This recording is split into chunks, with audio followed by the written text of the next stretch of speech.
Hello, everybody, and God damn it, Audrey! The minute I said hello, everybody, and welcome back to another episode of Open Hearts. It's not your fault; it's just terrible timing. Welcome back to another episode. Tonight is episode 78. Does everybody remember where we left off last time? Pirates. Correct. Yay! So last episode, the party explored the tropical island where the two missing members of the Roots had supposedly retreated to, and well, they found some very interesting things. A strange crystal that was buried underneath a bonfire and produced a supposedly toxic smoke. That's a really cool rock. They kept the rock, of course. Why wouldn't they keep the rock? They also met a druid by the name of Iris, who was in his wild shape of a parrot, and thought Colbart was a narc. So, The better hey, question so I is, can get some information around here. the better question is, are you a narc? But he was willing to help once he realized that you want the two individuals off this island as much as he does. Jade just fucking pretty rock. Normal Pretty hours. rock. Pretty rock. Pretty rocks. Pretty rocks. But after that, you went southwards along the beach to what Iris told you was an abandoned pirate encampment to search for the two. You found the remains of the pirates, the skeletal remains, and some disturbances to the remains that were a little concerning. Oh, Broken bones in a bowl. But a dash of spices. After some investigation, you were able to find the pirates' bounty underneath the encampment via a trapdoor. And I hope some of you, not just Caleb in chat last week, but wrote down all of the loot that you got, which included a lot of gold, a funky pirate hat, some gemstones, and some, other shiny artifacts. So many things. I just can't read my own handwriting. That's valid. It's As long okay, as you we can know scroll back. that we got things. Yeah, a dragon statue, velvet pouch, a dagger. Yeah, the shiny dagger. I don't remember which chest put it in. It's in break room. Yes, it is somewhere in break room. Knights with gem dots. Yes. Yeah. Jewelry, very fancy schmancy stuff. The velvet pouch had gems in it. You did not take inventory of the individual gems. We will do that at a later date. We just saw like, ooh, shiny rocks. Rocks. Rocks. Rocks. Yeah. Rocks TM. Rocks. And I believe that's kind of where we left off. Yeah. Uh, I think we were just about to leave the place, right? Yes, you were just about to leave. Because we found some tracks. There are some tracks leading out of the front door of the encampment. Heading in, the front door is facing north. Yeah. So, what would you all like to do?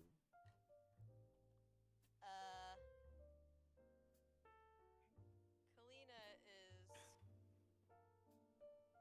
going to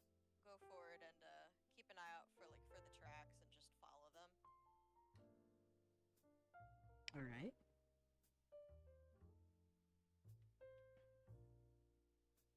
So, Agak's gonna go and follow her. yes. So, Kalina, since you're sort of head, like, in front, I'd like you to make an investigation check, please. Investigation. Oh, an investigation check, eh? Oh, an investigation check there. Oh yeah. Fucking stop yeah. it. No. I'm sorry. It's how you Make me. pronounced it. I got a total of 14. Alright. So, I totally forgot that I moved my dice box. It's, like, over here now behind me. Rip. Oh, It's I've rearranged things in my area. Yeah. But, Because of the new tablet. tablet hours. Tablet hours. But Kalina, you are able to deduce that they head along the path that originally you had veered off from Yeah. to go into the woods. Like Okay. off towards where the bonfire was. Yeah. And correct me if I'm wrong, but the Druids Grove encampment type thing is to the north, right? Yes, to the far north. You are not particularly near it now, just Okay. but you don't know that for sure. You know that it is somewhere to the north of you. Yeah.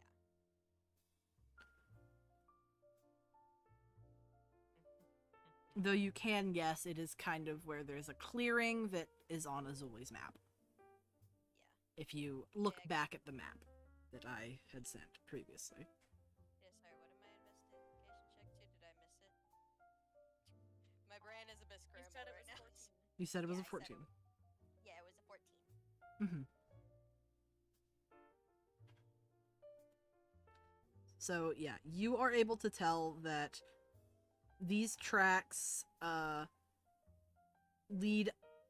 You follow them pretty much right up to where you guys moved off the path to go into the forest. And you realize they take a turn and then disappear into the tree line.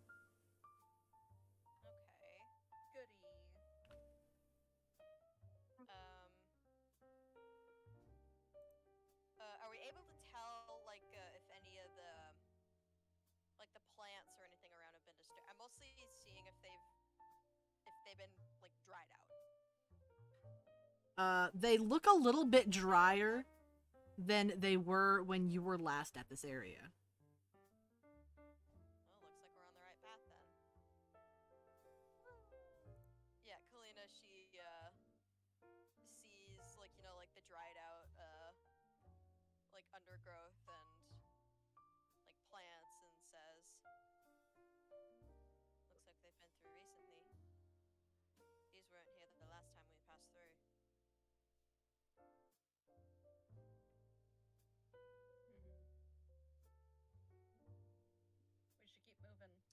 Yes. Tagok, can you do me a favor and I guess it would be insight. Please make an insight check. Okie dokie. Once D&D Beyond starts not being slow. There we go. Insight? Yes. Alrighty.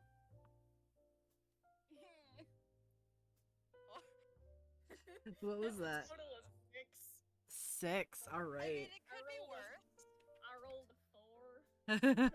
Hey, at Good least you didn't roll job, that one. Tagok. We're so proud of you, girlie. All right, so carry on. Alright. So sorry. Carry on. That makes sense. Yeah, it isn't Tagok's job to read people. That's Kalina's job.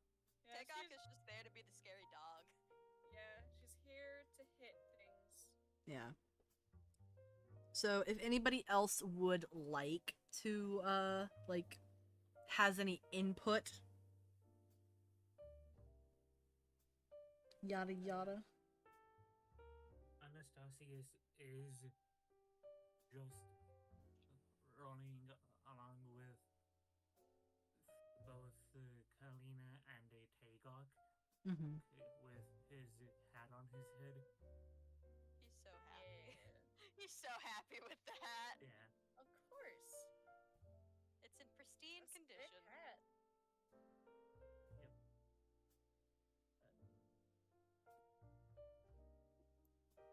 Do you want me or Nimi to roll anything? Only if you'd like to. You could try to make an insight check as Tagok did, or whatever have you. I think I'll do an insight check too. Why not? I think I have high. Oh, I do have high insight. Yeah, because it's Yeah, it's a plus I mean, 7. Foxy, 10. I was gonna say, you should probably let Anastasius go first. Yeah. Sorry, I was just talking out loud.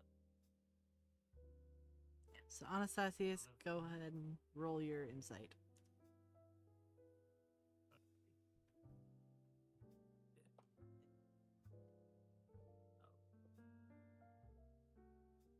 Total of 11. All right, y'all are not doing great today.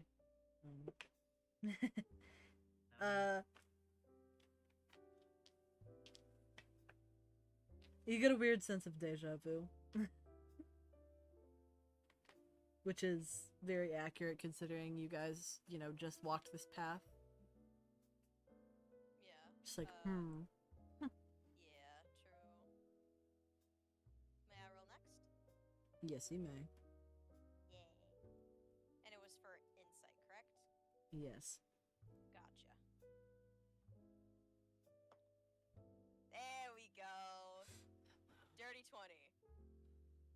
God damn it. that's more like I'm it. good for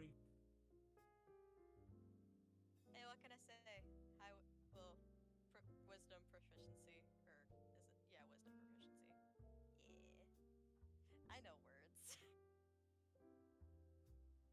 Just like Kalina does. press X to down. All right, so Kalina, Yes. after a little bit of thinking about it, you realize that possibly the path you're taking is kind of like a slightly backwards path, or the path you had been taking rather. To explain it in layman's terms, when you guys found the area that veered off towards the bonfire, you kind of intercepted towards the middle of their path. You didn't start at their beginning point. You started halfway. Okay. And then they went somewhere else from the way you went after you went to the beach. Okay. Most likely. Kalina realized this. I am not saying all of that right now because I just had a horrible cramp. Oh, Every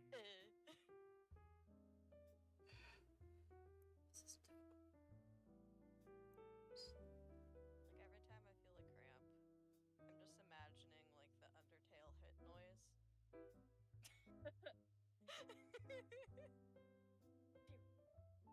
Yeah.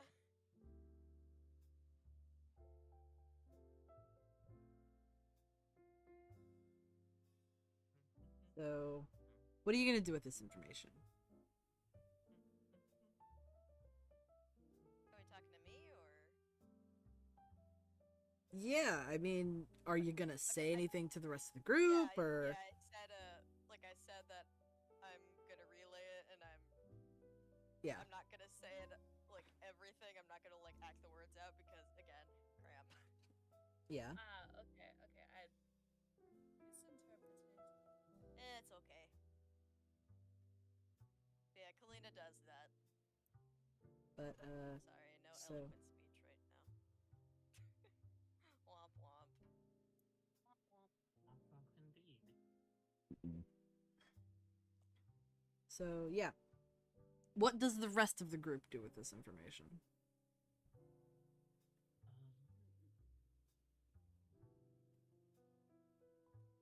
Okay, because we entered the path halfway through and went one way. Then wouldn't it make sense to just go back the way we came?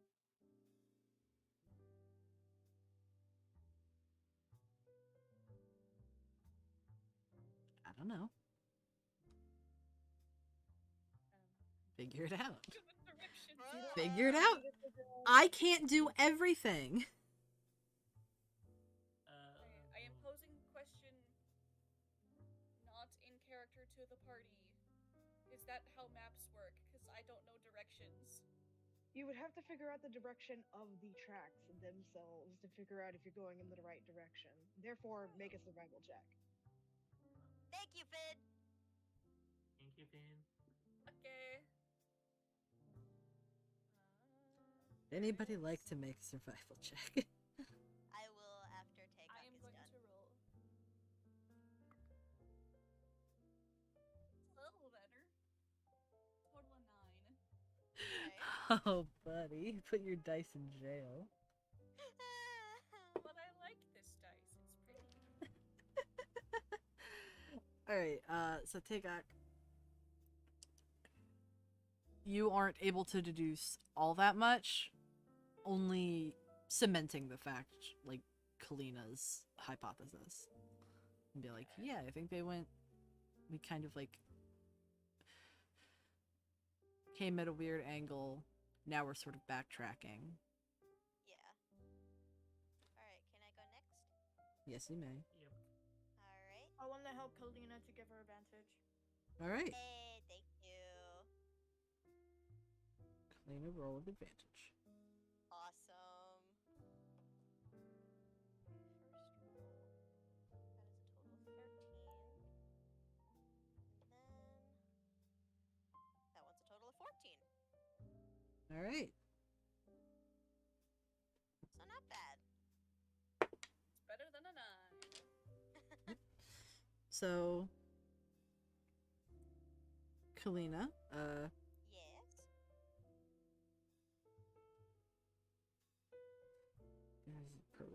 sorry. No, you're good. You are able to, after following the trail back to where you exited on the beach, like, you basically went around, you didn't want to go through the woods again. You're just like, okay, let's go back to where we came out on the beach previously. Yeah. You search down by the water and find that there looks to be some mostly washed away imprints in the sand. But, clear enough to where you are fairly sure that they are footprints in the sand. Alright. The footprints are heading north along the beach. Alright. Let's follow them. Yes. Let's go. Adventure. Adventure awaits. Adventure is out there. I heard that. Alright. So, I'm just gonna say, you follow this, like, very faint trail of footprints, all of you, heading northward. Yeah. As you head northward, you find more indications of their presence, including, areas where the waves are beginning to bend unnaturally around the winding of the footprints. Or rather, one set of them. The others are being, like, washed away. Yeah. Alright, so, Very fun. thank you, Drought. Well, I guess maybe not thank you, but alright. Poggers. Yeah.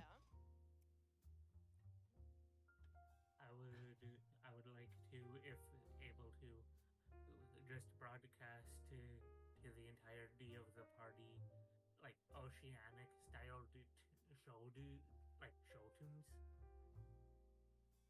Like it just starts like singing pirate shanties.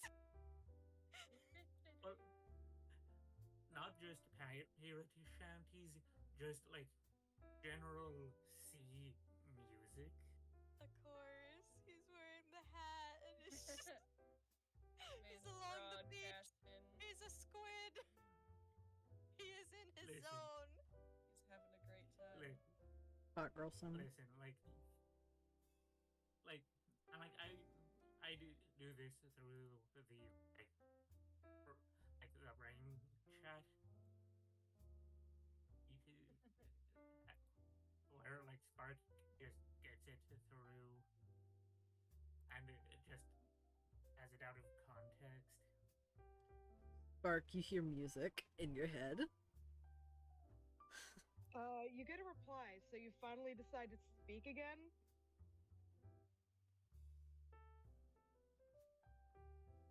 Anastasia pauses the music and replies, "Yes, and I will let you know we are on the heels, or at least I think we're on the heels of at least drought." You don't get a response. They seem to have just like started blocking the chat again. They're not happy with you.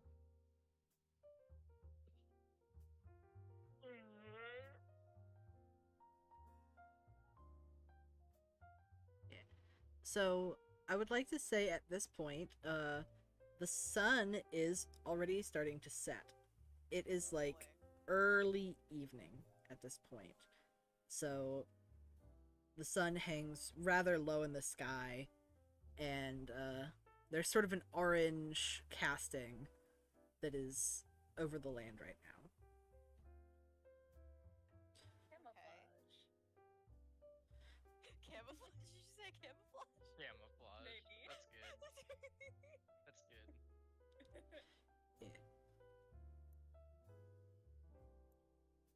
I do be the resident orange one. I should also mention that at this point, now you are about a mile on up the path. Yeah. Anastasius and Colbert, you two are beginning to feel the increasing dryness. Oh, here we go again. Moisturize. Protect the water, boys.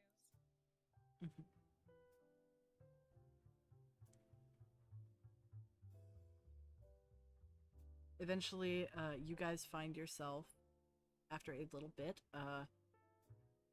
seeing a cliff face, a small cliff face, just up ahead of you, less than a quarter of a mile. You can see it in the distance. Yeah. And you can see that there is the opening of a small cavern. Yay! That's where we're camping for the night. Yay, camping! Camping! It'd be kind of awkward if the other two were already in there. Well, it'll probably Hey, what fit. another form of bonding, right? We've had sleepovers before, so Yeah, we've had sleepovers before. Well, please go and investigate that cave. Yeah, investigate the cave. as in you want us to roll an investigation? Well, just go towards it first, please. We're gonna go into the cave. Approach the cave. Approach the cave. Cave time. And Kalina is going to pull out her little crystal flashlight thingy majiggy. Kalina, Thing. when you pull out the crystal flashlight, it flickers for just a moment, and then it seemingly does not turn on. Oh. Ah! Kalina, Though you notice that, like, your hand underneath of it is illuminated. So it's obviously working. It is just not casting light anywhere. Can Kalina, like, do it to, like, stuff outside the cave, like, on the sand? Like, see if light casts there? Mm-hmm. You can press it up against the sand, see if, like, the sand underneath is lit up. Yeah, she will press it against the sand that is, like, outside of the cave. Mm-hmm. It does light up underneath the crystal. Okay. Hagak, you notice that, your hair is feeling a bit chilled, but you also notice that, like,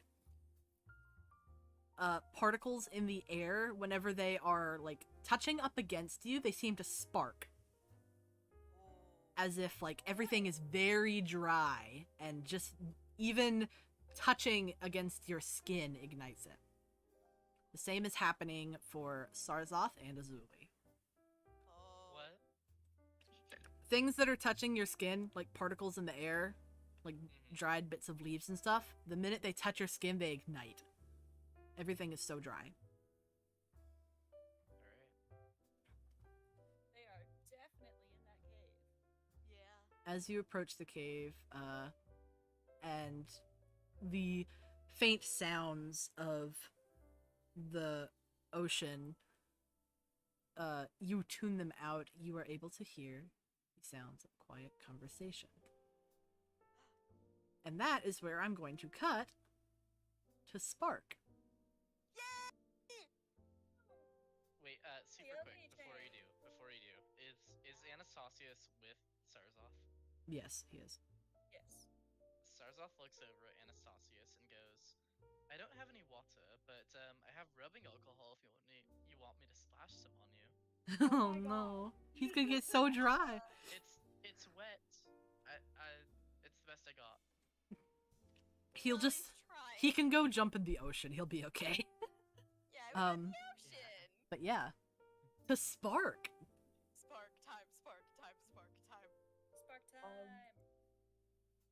Woohoo. Yeah, so... Spark, what are you doing in the palace right now? I don't. Did they like?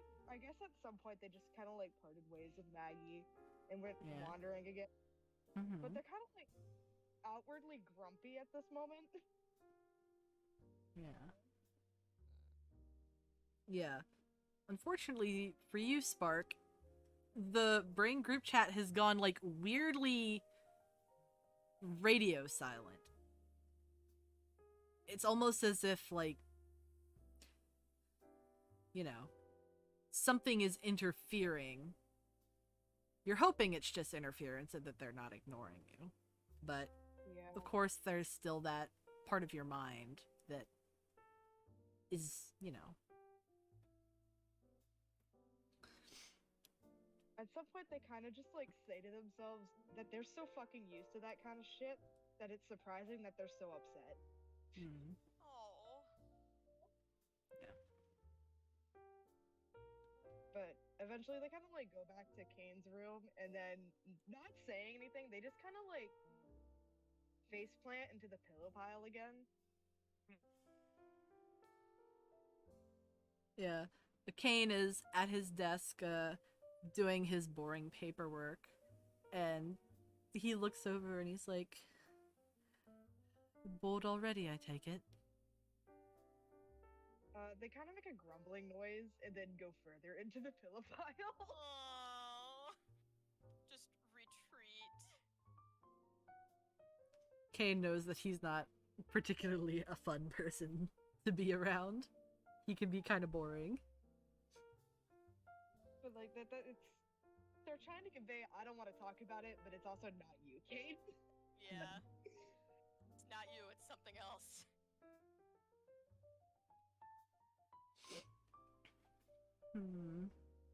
Kane sort of like and you hear him like tapping his nails against the like wood of the desk.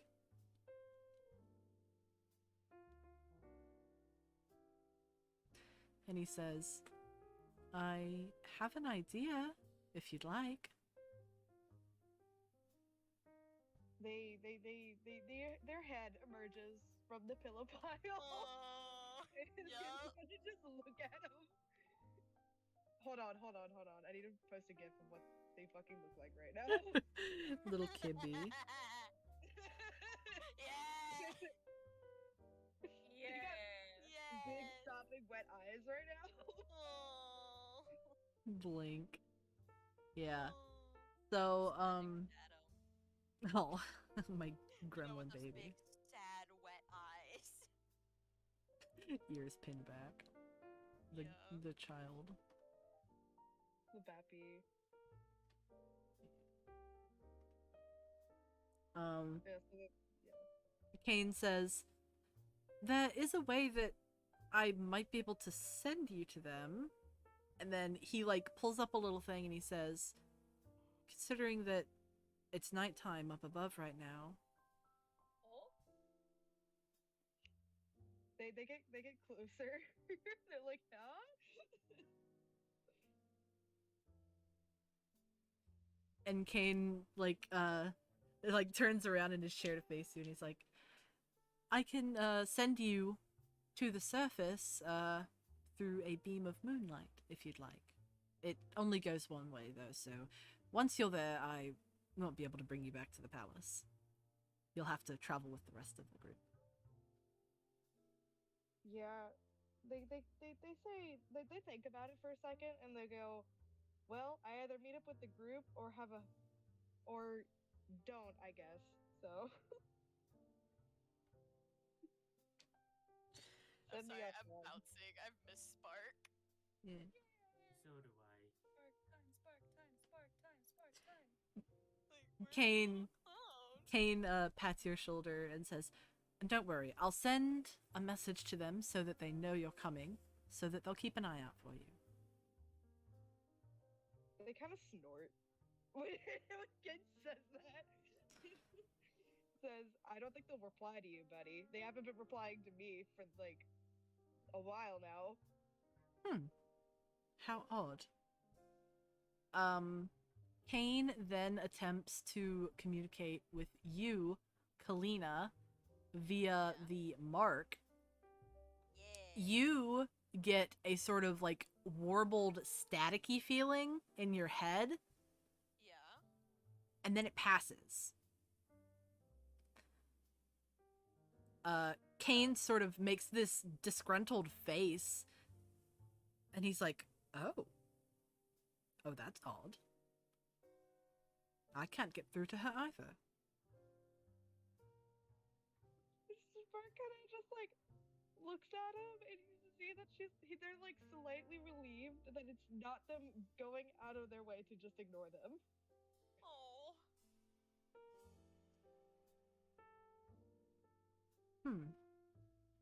Maybe that's why we haven't heard anything. It is getting rather late up there. They've been gone for a very long time. I hope everything's alright.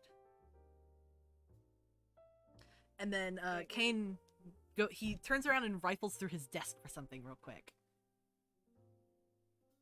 Is he looking for a better router? Perhaps. Looking for a better router. Yeah. Like, here's the question: would the router be the moon? Is he looking for a better moon to put in the sky? No. Is he adding like one of those Wi-Fi boosters to the moon? Moon is the satellite. Moon is like satellite. Satellite. Okay. So Spark, Kane gives you a sort of crystalline looking tablet that is etched with runes. It is similar to the one that Azuli carries. Ooh. They are now an iPad kid. Yeah. It's like pretty small. It's like maybe like 3 by 4 inches. They immediately start playing with it, bro. Yeah.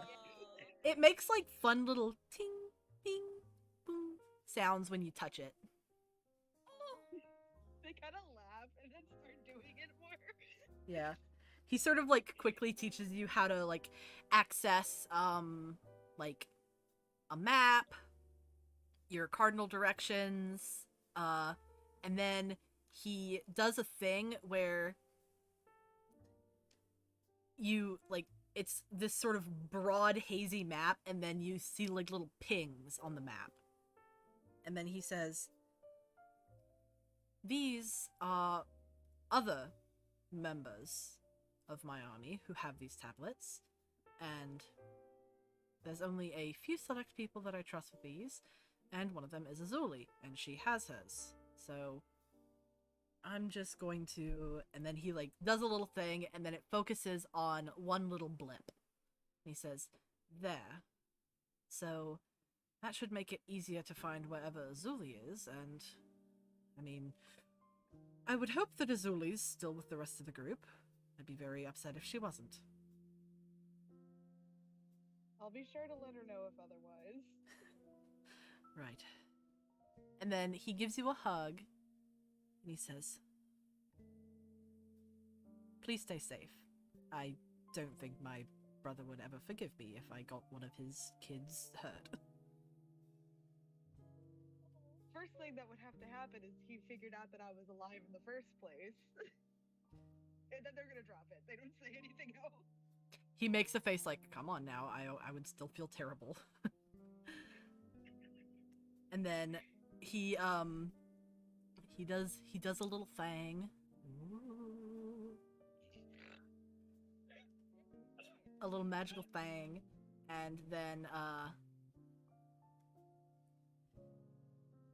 like, there is a flash of blinding light for a moment. Ouch. And you feel this, like, sort of cool, like, wash of, like, air envelop you. Like a vortex.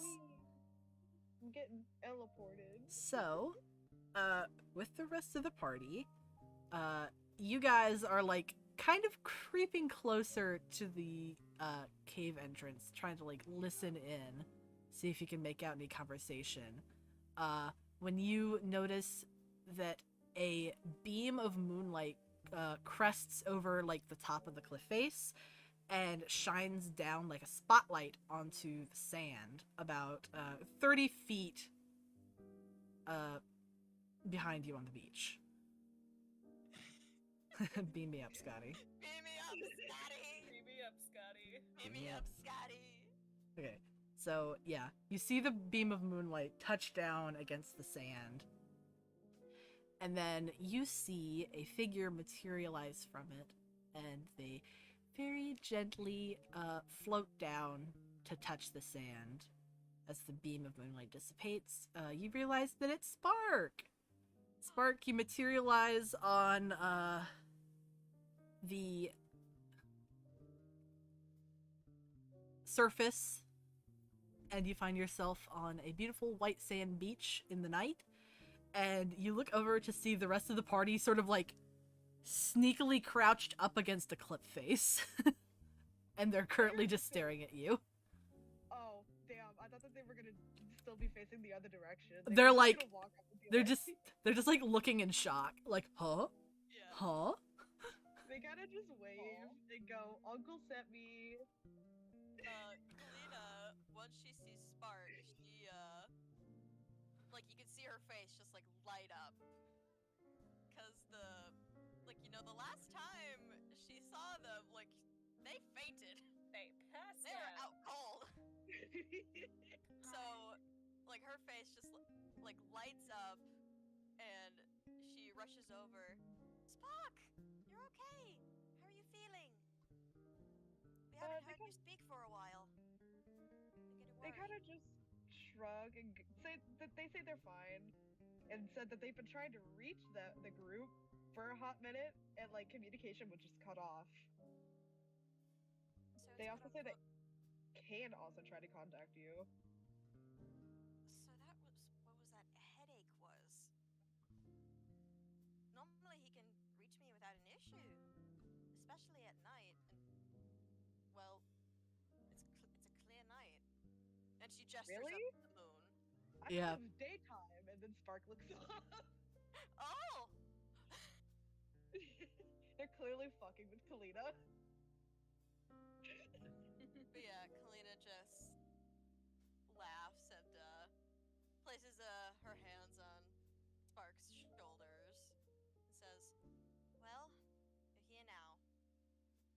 glad you're feeling better.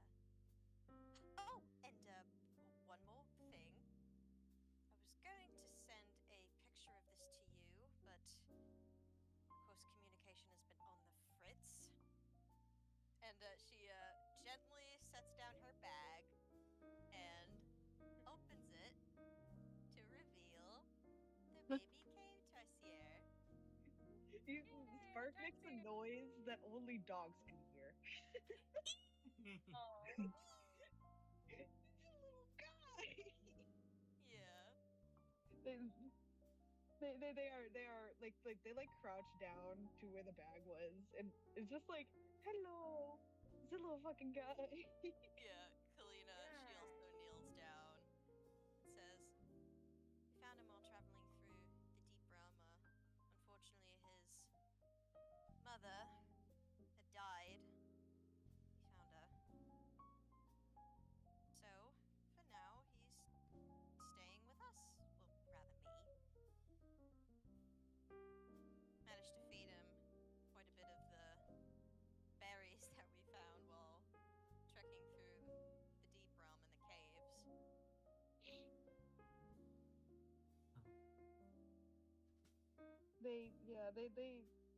They're petting the little guy. Just a little guy. Alright. Yeah, just a little guy.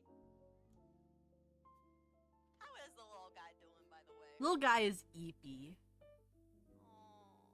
He just kind of curled up.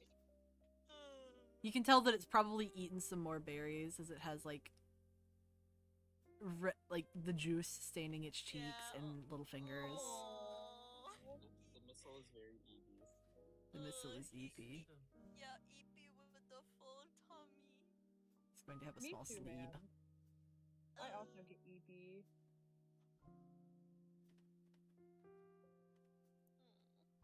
Yeah. So, what? Sorry. Anastasius just doing his best, stealthily gets behind his spark and they put Perception check. I mean, wouldn't it be a stealth check for you, Anastasia? Yeah, it would be. It would be Anastasia. Good luck with that. be stealthy, Squid Man. I would like to point out that Anastasius is like 19. twice Sparks. Oh man, my passive is fucking 15. I can't believe he passed. That's a real good roll, man. Damn, he really went. It is time to be sneaky. It's time.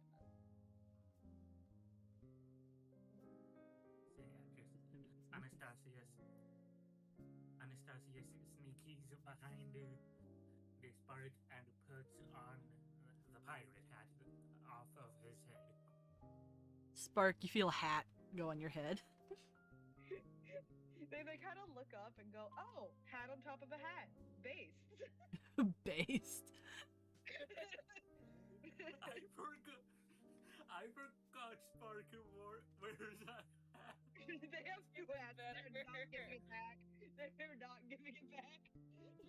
Oh, I It's fully their hat intended now. that. It's their head Like- now. They take it off and look at it and go, "Where the hell did you get this from? Did you rob it off a dead body?" Not quite. Oh, I tried that already, he No, says. I tried. It didn't work. What do you mean it didn't work, Anastasia? The thing bloody disintegrated in my hands, don't you? Well, you wouldn't know. You could just said no. Upset And then calamari. Bro's mad. Guys, remembers the agony of losing pirate hat pain. Yeah. Distraught. Absolute agony.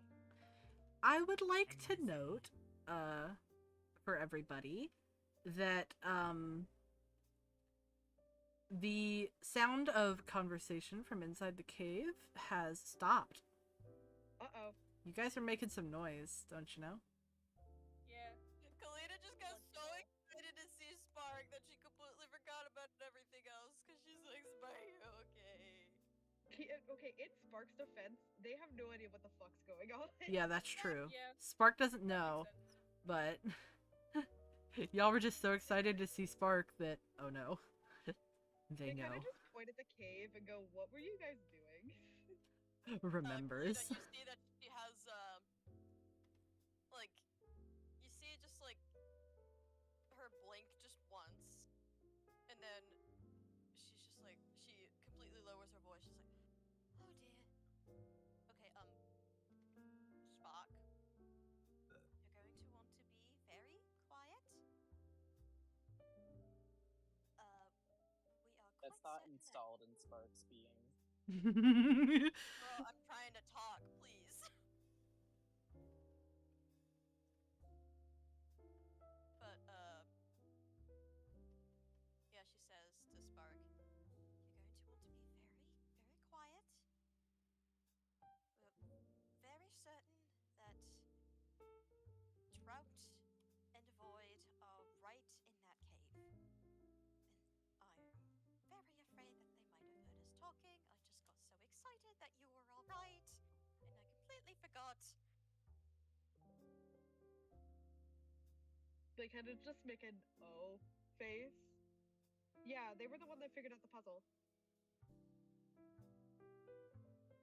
Yeah, that was their one smart thought. Yeah. You're good. Can they get closer to the cave and see if they're like any of the talking has stopped? Yes, you may get closer to the cave. They're So, gonna get the Anastasia's. so Spark, you approach the cave, and you're like, are you just sort of like leaning up against the wall of the cliff, like doing a big stretch, doing a big stretchy towards the entrance or whatever? Hold on. Let me see if I. You've got an idea in your brain for something.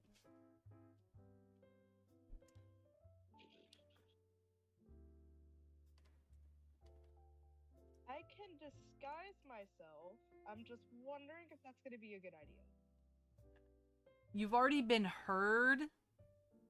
For sure, all of you, like, they heard you. It's now a matter of, are they gonna be aggressive or not? Can I prep Charm Person and do that as a reaction?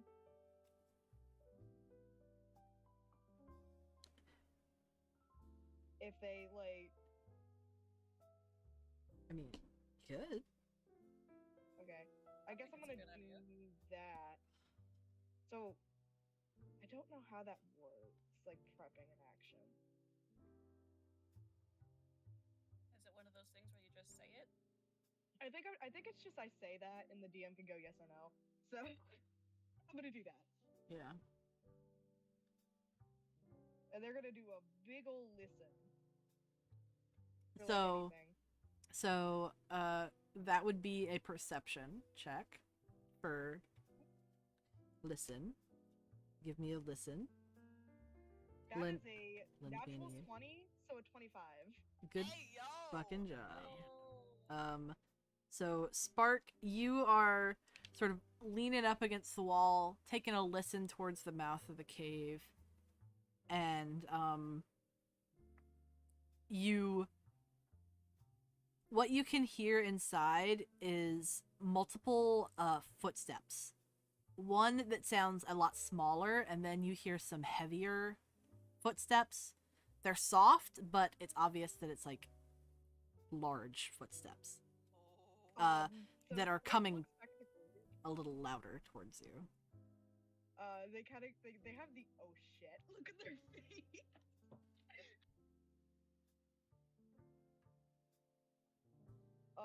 They kind of whisper, "We should probably scatter." They're coming. Well, as long as you show them that we don't mean any harm. Besides, we have the other 4 roots here. and they kind of wave. Mostly it's Famine who's just like, hey.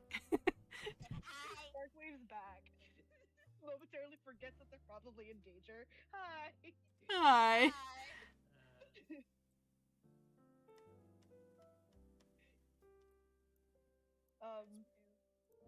Okay. I kind of want to have Spark just fucking go in there, but I don't think that's a good idea. Yeah, probably not. But also you can. They're like, can I just intercept them and be like, hey, have you heard? Hey, have you heard about your car's extended warranty? Hey, We've been trying to Vsauce call here. you. We've been trying to reach you about your car's extended warranty. Please call this very suspicious number. Stop, that's crazy. Colina, you can see her thinking a bit. And then she actually looks towards the four roots and says, it may be best if you four approach them first. Just to show that they're not in any danger. If anything, they would trust you four over everyone else. Well, technically, but not. Pestilence kind of whispers, I would hope so, but... Technically, they don't know you either. Yeah. They've only had each other since the moment they were born. So... I feel like they're just gonna be, like, really happy that they find out other people exist. Probably. So... Really terrified of the fact that other people Yeah. exist. Can they stand next to Tagok and be like, I want to stand next to the strong lady. Okay. He's gonna, as you get closer to her, she's gonna kind of like nudge you a little bit, like with her elbow, and just kind of like nod. That's her best way of saying hi. Yeah. Currently. Hey, buddy.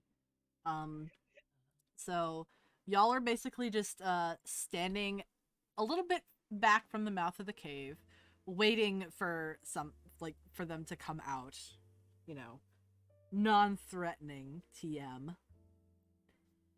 From the mouth of the cave, you see kind of a shadow be cast. It's very large. And you see that whoever is in the mouth of the cave is crouched down slightly. The cave is not particularly big. So they're kind of like leaned over to fit inside the mouth of the cave. And you see a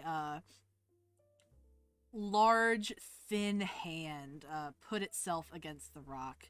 You notice that it is mostly wrapped in bandages. Hey, does anybody want to pull up Queer's McShacks right now and go shake it? No! No, Tagok's not a shaker. Caleb and Ben won't understand this, but... Serious Fuck moment. Will. Yeah! No! Alright, what do you want me to roll? Bro. Please... Please make a Constitution saving throw, first of all. Oh god.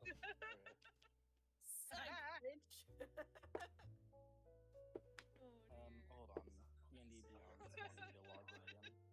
Surprise! I'm sorry, this is really funny. Saving throw. Well, Oh, did you nat one that? I got a 7 total. Oh, you were so not passing that check. Zarza. So you reach out towards what you can assume is the other hand that is not like up against the wall to like shake it, and you like meet their hand, and like you feel your skin like begin to be wicked of all its moisture, and the fabric that is like against your wrists ignites. And like very quickly, just like, you know how when some fibers ignite, they just sort of poof, and then just, so like half of your sleeve just like burns in an instant and then dies out. Oh my god. Oh. The hand then promptly pushes you backwards with enough force to send you onto your ass in the sand. Dumbass. You do not take any damage from this. Physical Starts anyway. off, although he's a little shooken, gets up very politely and he's like, "We mean no harm." But he just says, "We mean no harm." You're a fucking moron. We don't mean any harm. Starts off, you... He doesn't. He just doesn't say do that. a face palm. I want to say this very like. He doesn't say that in a very like scared way. He's just trying to be very friendly. We don't mean harm. Any like. He's not showing any negative emotion because he knows that could go very poorly. He's talking to how he would a scared dog. Aw. You see a pair of yellow eyes looking back at you, and they squint slightly before the figure steps out of the cave and into the glowing moonlight, and she rises to her full height. Women! Can I do it in check? Also, Ooh, file restored. Art. y'all are so silly. Oh, Drought is sick. Oh, fuck, that's hot. Yeah.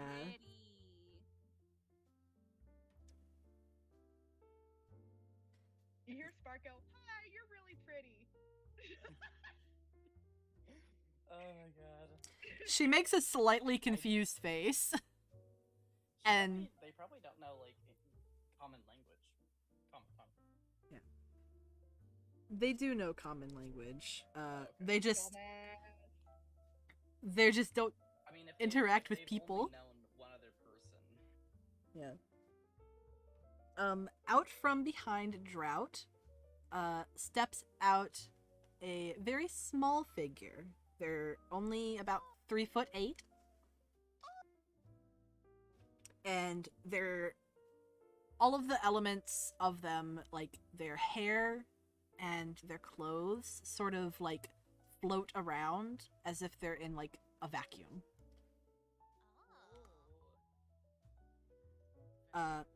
And she peeks her head out from around Drought and looks at you from behind her. Hi, you're also very pretty. She sort of shrinks back a little bit, embarrassed. Oh no, don't be embarrassed. For also Jade, Azuli is like 5'10", a little bit taller than Hagak. Yeah. Can Spark approach? I feel like out of all I of was them, I honestly think they look expecting like... them to be really lanky and tall. Yeah, she is pretty tall, but you know, Azuli Doobie is tall, but you know, compared to some of the other individuals. Can Sparko like approach Yes, you may. and just be their friendly little stupid self? Aw. You're my friend now. Yeah. We're having soft tacos later. Later. They're like, hi, my name's Spark. It's nice to meet you.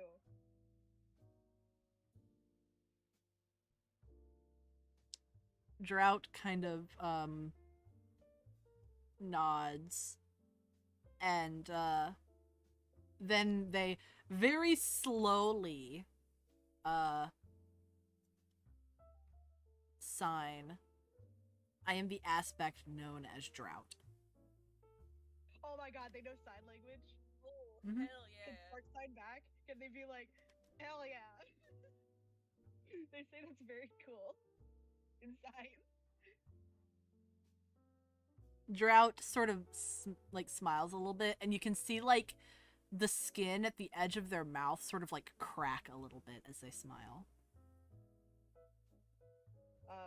They ask, girl, do you need some chapstick? That looks like it hurts. Oh.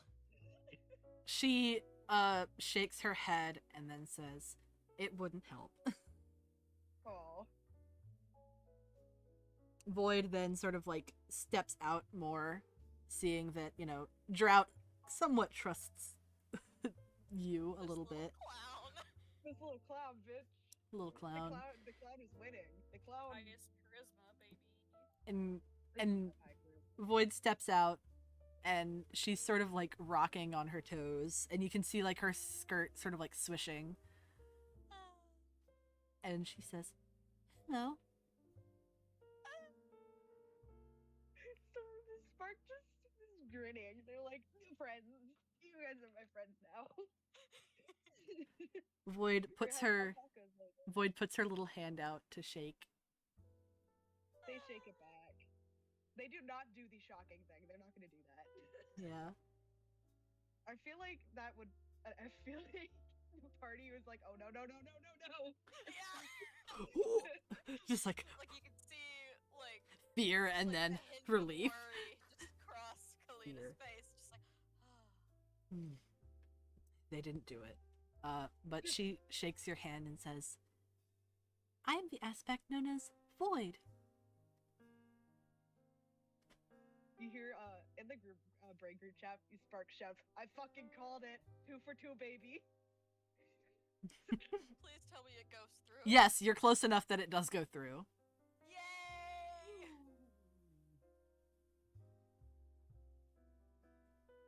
The walkie-talkies yeah. are working. They're just trying to be like friendly and not Yeah, harmful looking. They're just a little guy. a little guy. But yeah, go ahead. Yeah. Sorry. Anastasius gets closer as well. Like his vocal cords get more dry to where it's not comfortable for him to vocally speak, and so he resorts to using like common sign. And Yeah. it says, "Hello, my name is Anastasius. Nice to meet you both." Drought signs back to you. Well met.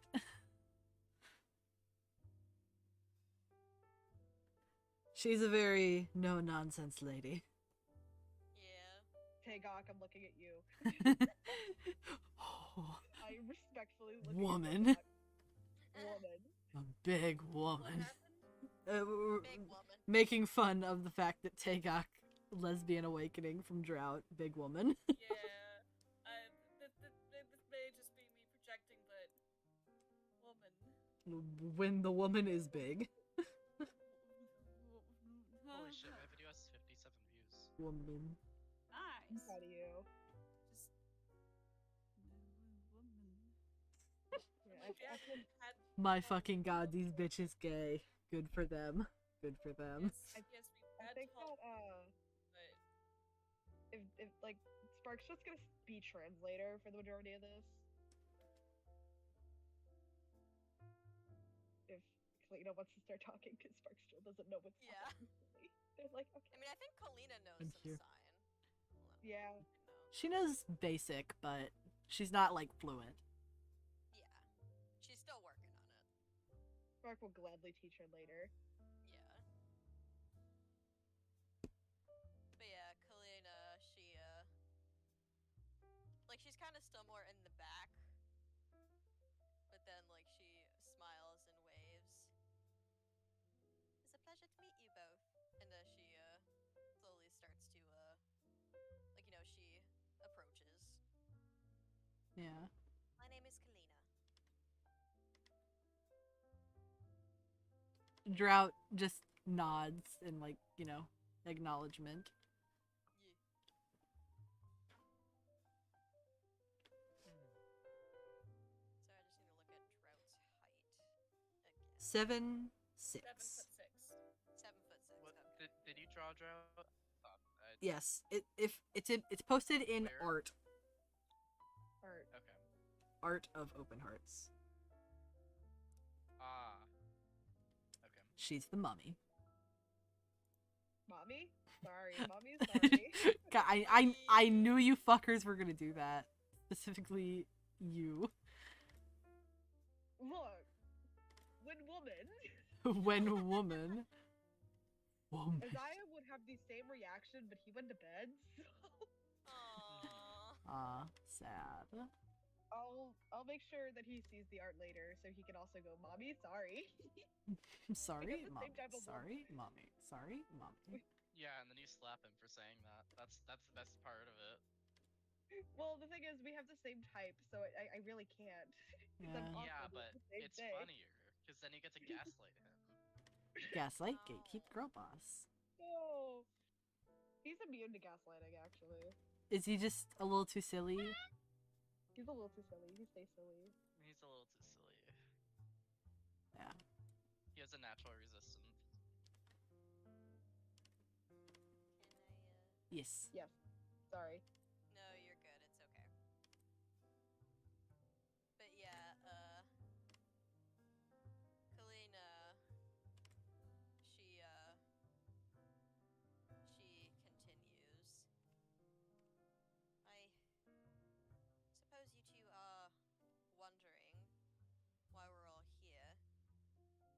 Oh, and before I forget, there are 4 people specifically that I think you two should meet. And she Gestures. kind of gestures to the other 4, like the other Ruths. Yeah, like, you know, like, come on. Yeah. They all sort of like step forward and going down the line they introduce themselves as the aspects of death, famine, pestilence, and war. And together they are. The Six You're my Apollons. The Six Apollons. Yeah. They'll figure the cool name out later.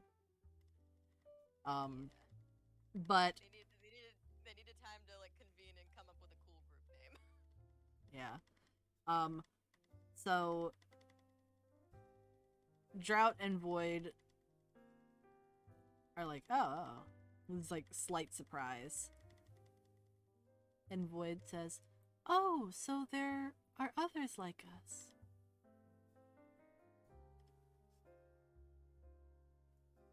And Oops, so you yeah. Death just sort of nods in affirmation, like, yes.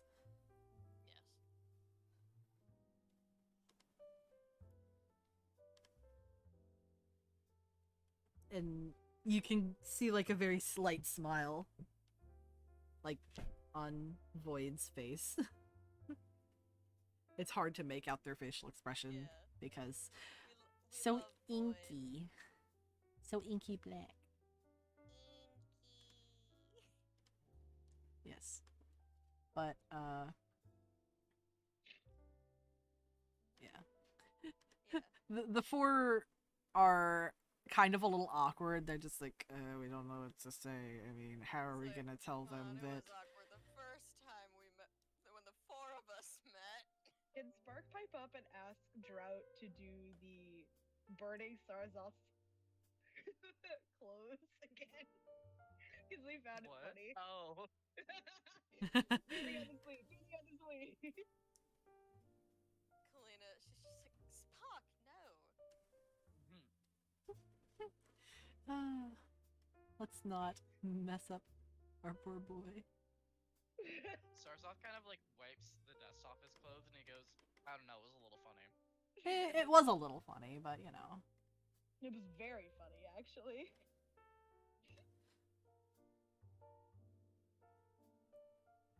Kalina, she continues.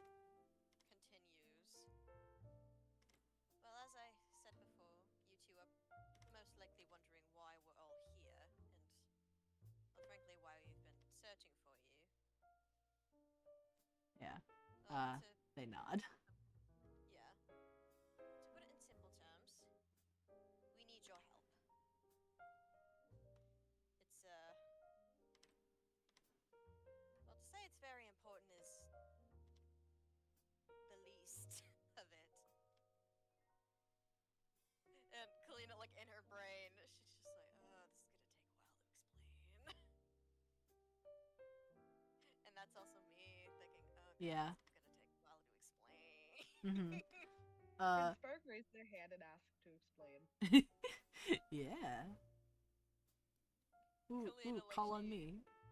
Yeah, she sees this and just says, "Well, if you would like to explain our situation, Spark, I suppose I don't see why not." Okay, so you see them crack their knuckles and go, "All right, guys, this is gonna be a long one." Void kind of just like sits down, just like poof. They poof down onto the sand, and their skirt just kind of floofs out. Now, this is gonna be silly goofy. Can I make a performance check to essentially explain the story? Yes, yes, you may. Yo! And yeah, they're gonna leave out. They're gonna leave out like some of the extra bad shit. They're gonna make it lighthearted, but explain it nonetheless. Yeah. So, like, Spark is Uncle Sam trying to recruit American kids into the military. A little bit, yes, and they got an 18. He's like, hey, do you want to see more of the world? Do you want to make lifelong friendships? Oh god. Join the military! Join Okay, the they're not military that and you can bad. feast on the wings of angels. Yes! Not that bad. Damn. But yeah, 18. Yeah. All right. So an 18 allows you to pretty easily explain the whole situation in a way that is like not terrifying to them. And you do find that they already know about like Verbena just by like for some reason they just know about her. I mean, to be fair, that they were overcooked. Yeah. So, they Overcooked. probably just Attached to the absorbed a table. little bit of lore. Life, I think. The lore. Got it. Yeah. I absorbed the lore when I was in the womb. Mm-hmm. Like nicotine. Like nicotine! Or Damn. Mozart. Baby Mozart. No, that was good! It's so real though. Don't smoke all You need to add that fucking to the quote, pregnant just those kids. two sentences, just like, I absorbed the lore when I was in the womb, and then you intervening, like nicotine! I didn't think it just happened. No, No, it's but that funny, was no. beautiful, though. We're not mad. That's just funny. Yeah. It was just a little morbid, my guy. Yeah. Dark humor, but a good one. Yeah. Yeah. Bonus points if your lights were off. My overhead lights are off. Does that count? Quick, tell a dark joke.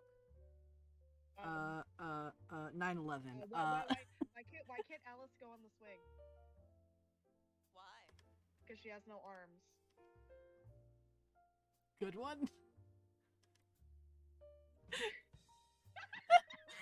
I was hesitant to press that button.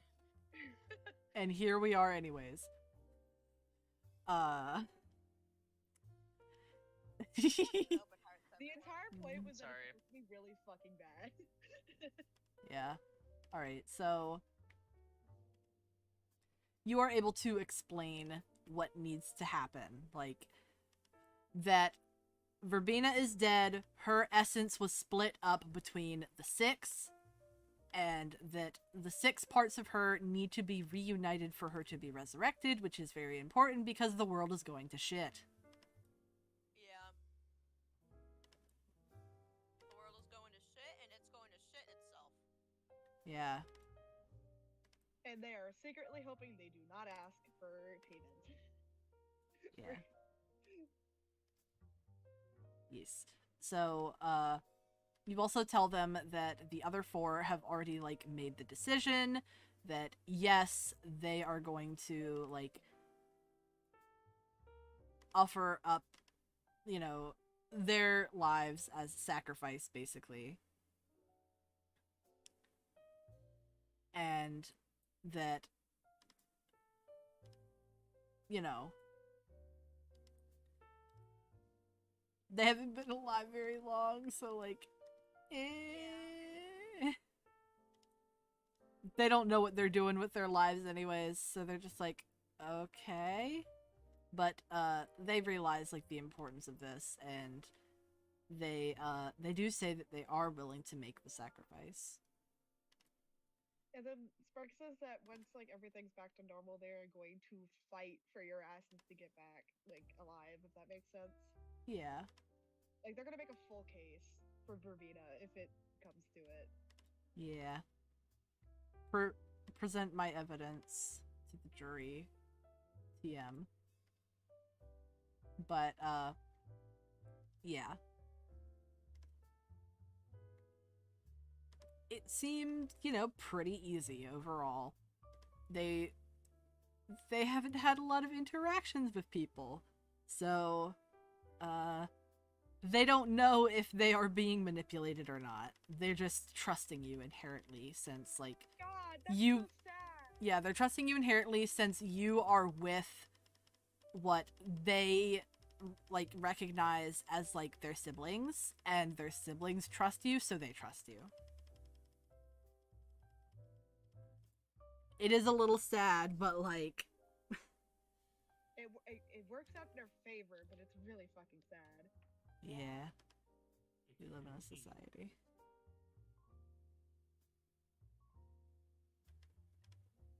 Alright, it's time to go back, fuckers. Yeah. You need to, find your way back to the palace. There's the underground route and there's the teleportation route, but we know what happened to Spark last time. Yeah.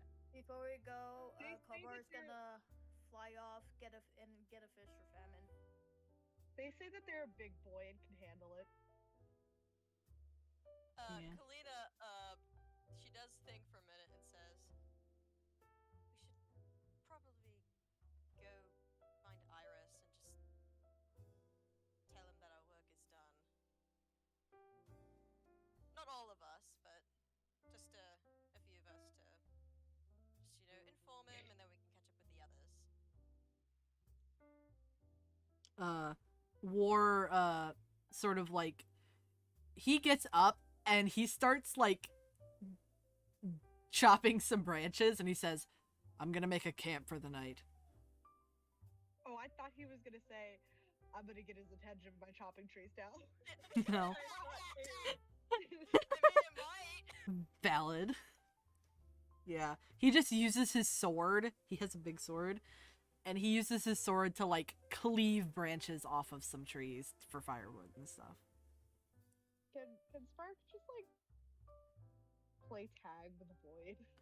Aww. Yeah. Void is gonna, like, bounce around on the beach, kind of like a jellyfish movement, as you chase her. And her voice, just for reference, is kind of, like, echoey. Very cool. She sounds like she's in an echo chamber. Aww. Aww. But yeah. She seems very happy to have, like, some high energy friends. Aww. Spark is energy. They're not high energy. They just They are. are They energy. are energy. Energy that cannot be destroyed. Or Spark created. is the one that creates energy. That's how reality breaking they are. Yes. Beautiful.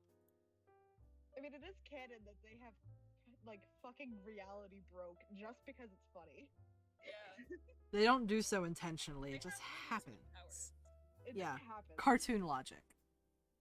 Yeah. Yep. In the meantime, Kalina is going to carefully pull out the little baby and do like a full like check.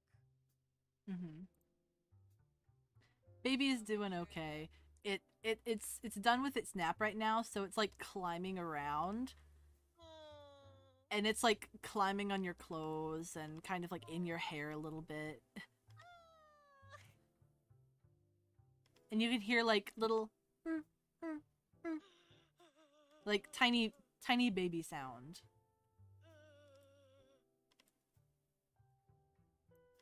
Yeah. It's baby. What do you expect? It's baby. Kalina is just having the best time. She's just enjoying the fact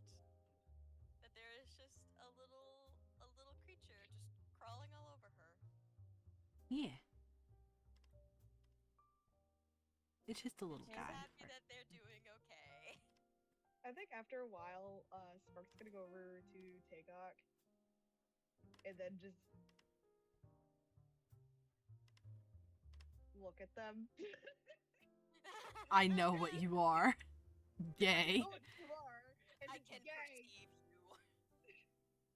They actually say that. They get really close to Tagok and go, "I know what you are."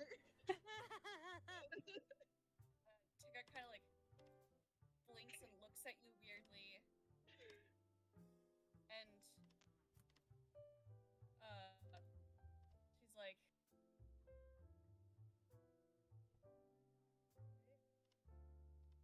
she's just wait, no, confusion. And then they make the gay hand sign. You know what I'm talking about. Limp wrist. Yes, I know what you're talking about. Tigak does not. What? Tagok was not raised around gay people at all. She's just like not accustomed to gay. Did anybody see this altercation? For calling Tagok a homosexual.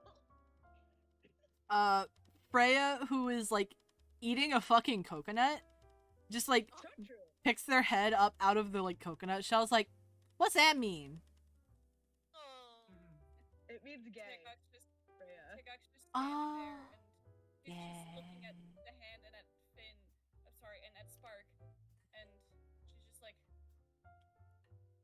"You all right?" It's like, is your wrist broken? They kind of just snort. And then they say, "Yes, my wrist is so broken right now, actually." Tigak, she nods, and she kind of like pats you twice on the shoulder, and then walks off, and she's like, "Glad to have you back, kid."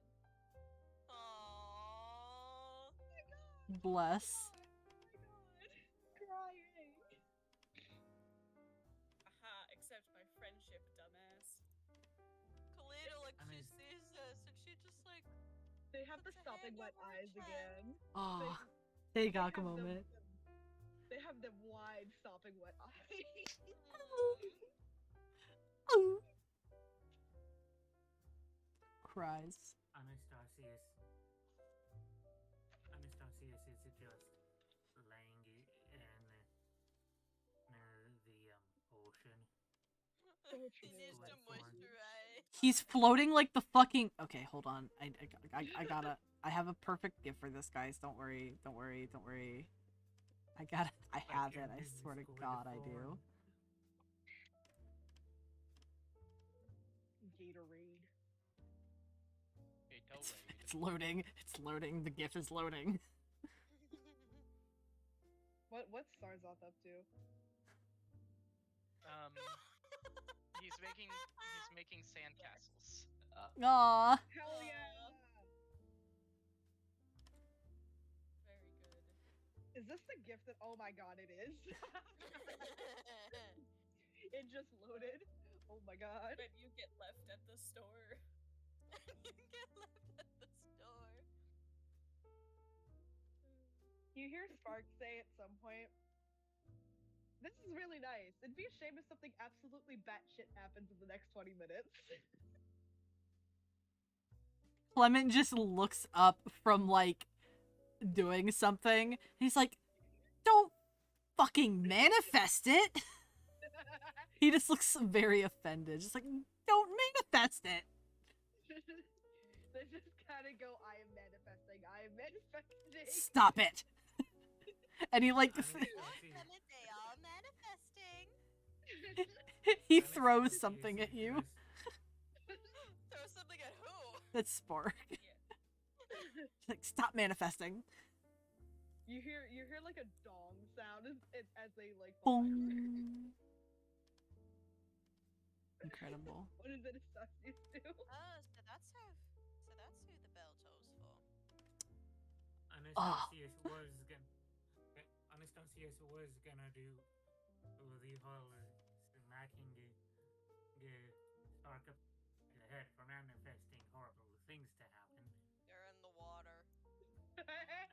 He gets out of the water. He's like, "You have made me get out of the water." How dare you? Young man. Yeah, just my dude. I swear to all things good. You made me get out of the water. Just to smack him with the.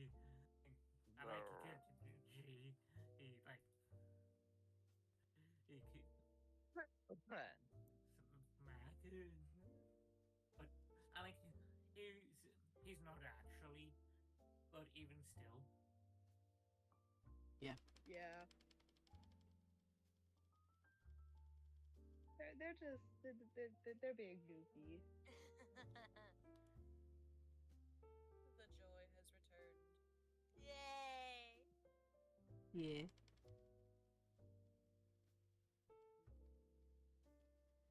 Everybody's just sort of like having a moment of just quiet niceness currently.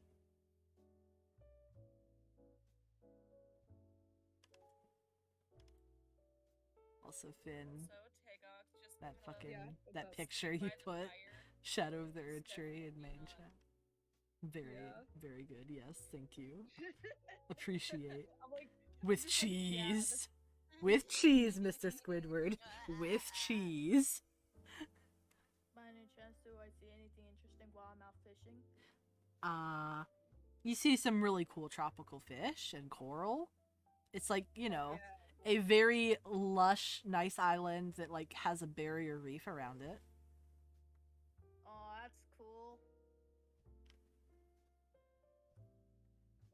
You come face to face with a seal that just looks at you. It's like, ah.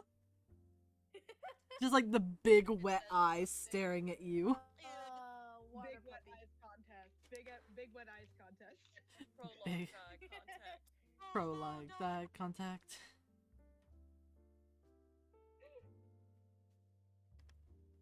Yeah. Oh my god.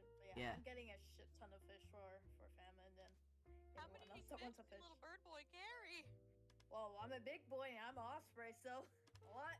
He's a big lot. boy.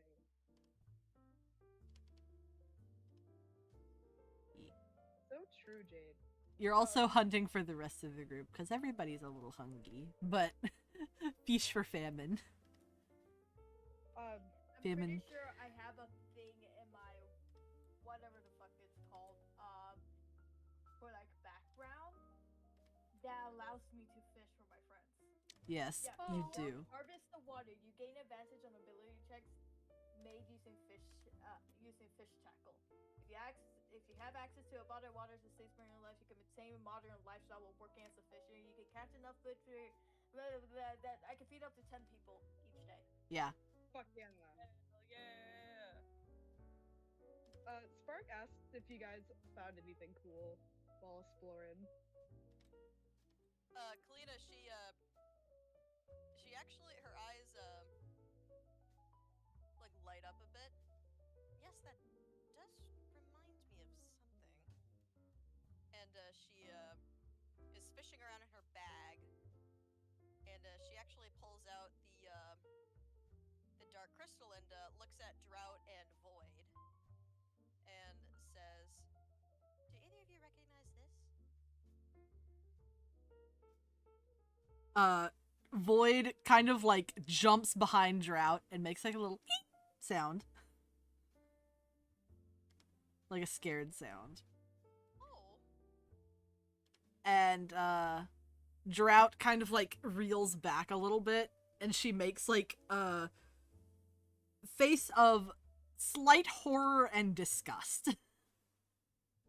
Kalina, she says, what? What is it?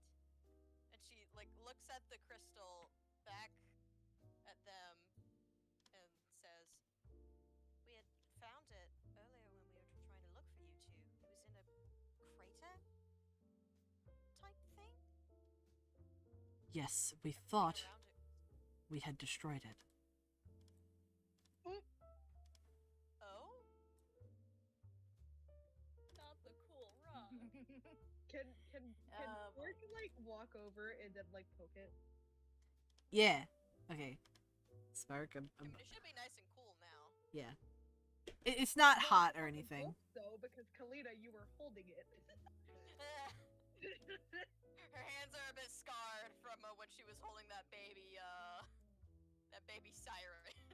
Yeah. Maybe a bit of feeling in her hands is a bit. The nerve damage. And the brain damage. A bit of nerve damage, The not nerve too damage. much, but And the nerve. enough to where like she has slightly increased heat tolerance. So true.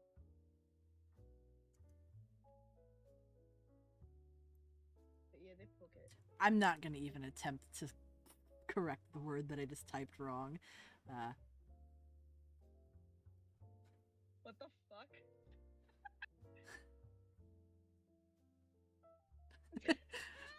Don't laugh at me. Really Don't laugh at me. What? I can't say. I just spelled a word fucked up and I decided to not correct Yeah, it. it was really funny. Oh, Later on, I'm gonna make fun of her. I swear it. They kind of just they when they poke it, they kind of make a really weird noise. But they keep like they're just looking at it, and they give it a like they have a slight head tilt. Kalina, she looks back at the like at Drought and Void and says, "Do you know what this is exactly?" Drought kind of crosses her arms and she says, well, she signs. She's been signing this whole time. Every time she's talking, she's signing. She says, we found it,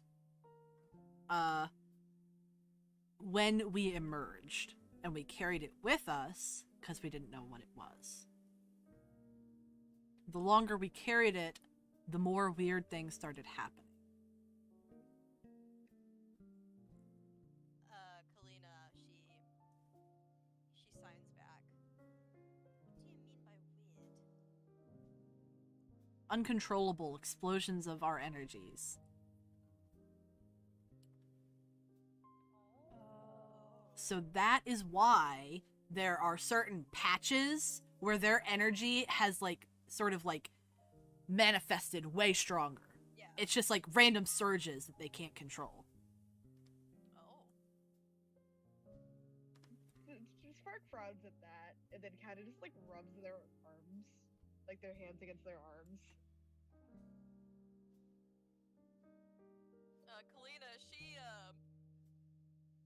just like looks down at in her hand and like is she able to tell if she like feels any difference when she's holding it?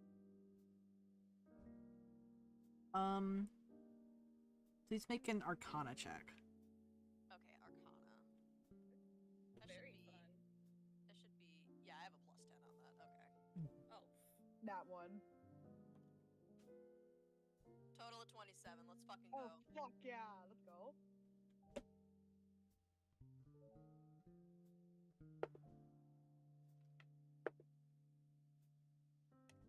So, Kalina, you sort of like, now that you're focusing on it and it's not like it's at the forefront of your mind how this crystal could be affecting you, you sort of feel like concentrations of energy in your body, Yeah. almost like building pressure. Oh. The pressure is building slowly, and it's not like worryingly so, but you definitely feel it.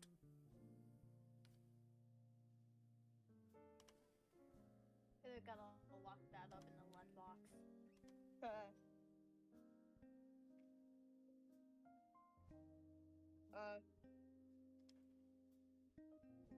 Spark is gonna go over to Tagok and kind of just like tug their sleeve a little bit. Agag looks Alright. at you confusedly. And then they kind of just mumble, I touched the rock, it felt weird. Where's Burke? And then the rocket felt weird. And then they kind of like pause for a second and say, "Remember the hands in the pond?" Higok nods. They say that it felt the same way as then.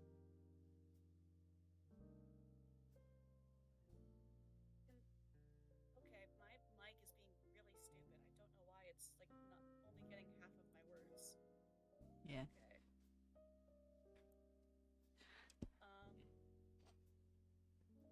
Quick question: when Tegok held the crystal when she was grabbing it out of the fire, did she feel weird about it, or no? Because heat, and that kind of ignored it. You did get a strange feeling, but you did chalk it up to just like, you know, weird crystal emitting smoke, and it's also warm. Okay. Now thinking back on it, you're like, huh, that didn't quite track. Yeah. Okay, so Tegak's gonna kind of like frown and think a little bit, and she's like, "Yeah, it was weird." She's just gonna kind of like stare off.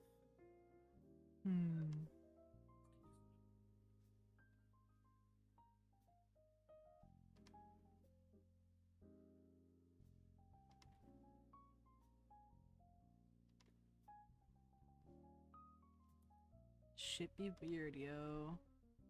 It do be weird. I love how we can't agree how many people are in the party.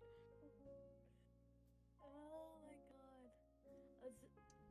Oh yeah, I should count Azuli. Yeah, Yeah. Not, Azuli. We're all fucking stupid. It's 16, by the way. I'm not, Hey, I'm it's a not big count- group, and I'm we're not not good at counting math. I'm not counting the roots for this. Basically, what I'm doing is I'm seeing who can splitting the money that we found. Oh. Ah, okay. Main party Sure. members. You know, Main party gonna, members, you know. they're 6. Doomed to die?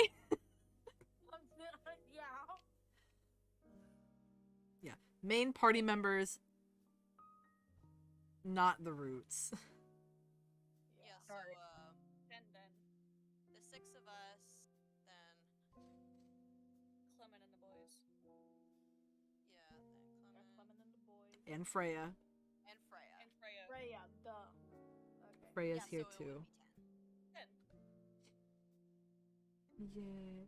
Freya and Good at math, guys. shit, I forgot his name. Azuli would be 11. Yeah. Mm-hmm. Forgot his name. Why am I blanking on the name? Astraeus. I also Yoka. Astraeus as well. Astraeus isn't here. He's Yeah. not here. Still part of the group though. True. Didn't he kind of ditch? Yeah, he did Still part of the because main group, though.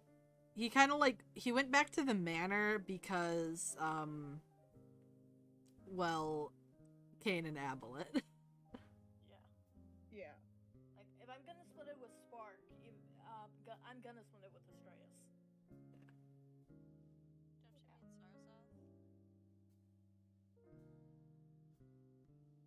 Sarzov? Sarzov is already in the calculations. Oh, okay. Oh, so like Spark, like, cause they weren't there.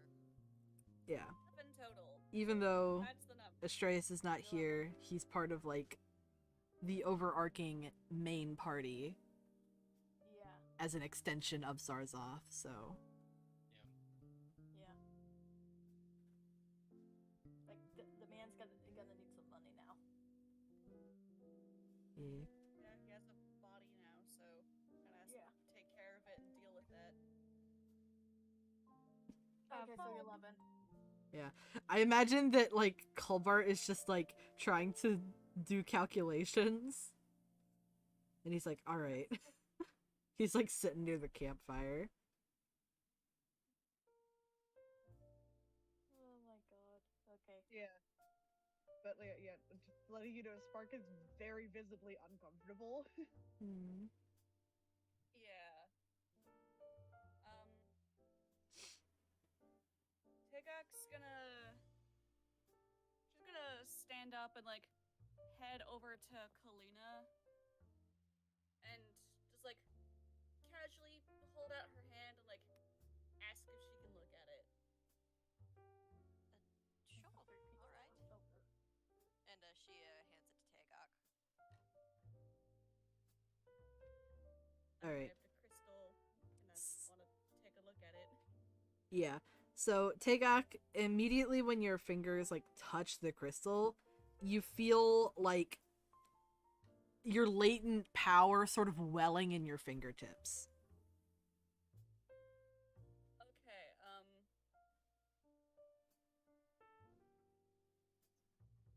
Tigak's gonna like back away from the group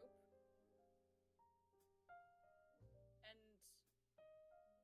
she's gonna like drop the crystal in the sand. So true, girl. Yeah. All right. So, yeah, you drop the crystal and the feeling in your fingers goes away.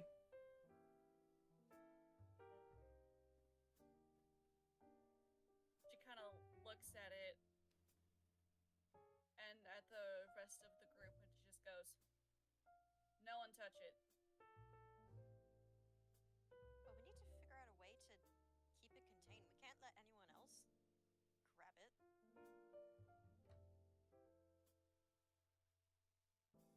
Do we have like a bag of holding or something? A bag that goes I mean, into a Kalina different has tons of dimension? pouches. She can, like, if it's just like in its own separate little pouch and no one's physically touching it, then The only thing close to a bag of holding that was had in the party belonged to Fen.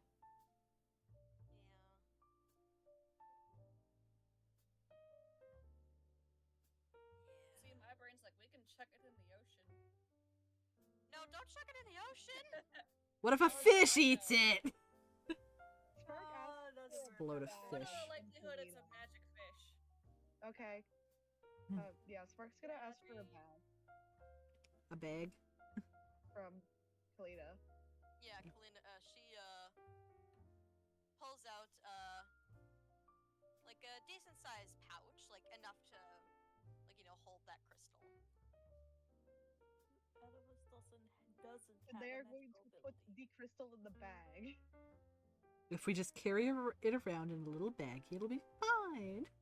Yeah, We and you can figure tell out that how you can to- tell that Spark's like apprehensive about touching it at first. They're like, Just scoop it in there with a little bit of sand. It'll be Scoop it fine. with a Yeah. bunch of sand in it. Let the Yeah. sand also be a True. barrier. Yeah, jar of. Yeah. I've got a jar of dirt, head ass. I got a jar of dirt. I got a jar of dirt. and then when it's in the bag, they just dig a hole and put it in there. If we do not No, we see can't it, leave it. we're not leaving it. We're keeping anybody else from fucking touching it, Kalina. While you're You sleeping. can tell they're a at little least. frustrated and do in fact curse. Kalina just sighs. We can't let it fall into anyone else's hands. If it's this dangerous, we need to figure out a way to destroy it. That's what I'm doing. I am temporarily displacing it so people cannot just go and grab it. I don't like it. Everybody's a little tense about the crystal. Anastasia says, I can turn it into a squid and theoretically take it to the bottom of the goddamn ocean. No, that wouldn't be wise. We don't know how it interacts with wildlife. And frankly, I don't exactly want to figure that out the hard way. Let's just do this. And then, I don't know, give it to Kane and he can fucking teleport it? I don't know. Yeah, I think for now we just have it in a bag, separated from us until we figure out what to do with it. Give it to one of the gods. They probably know what to do with it.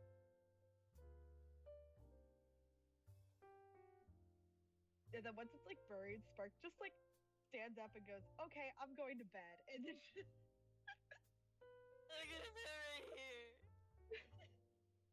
I'm gonna take a nap here. Good night. Good night.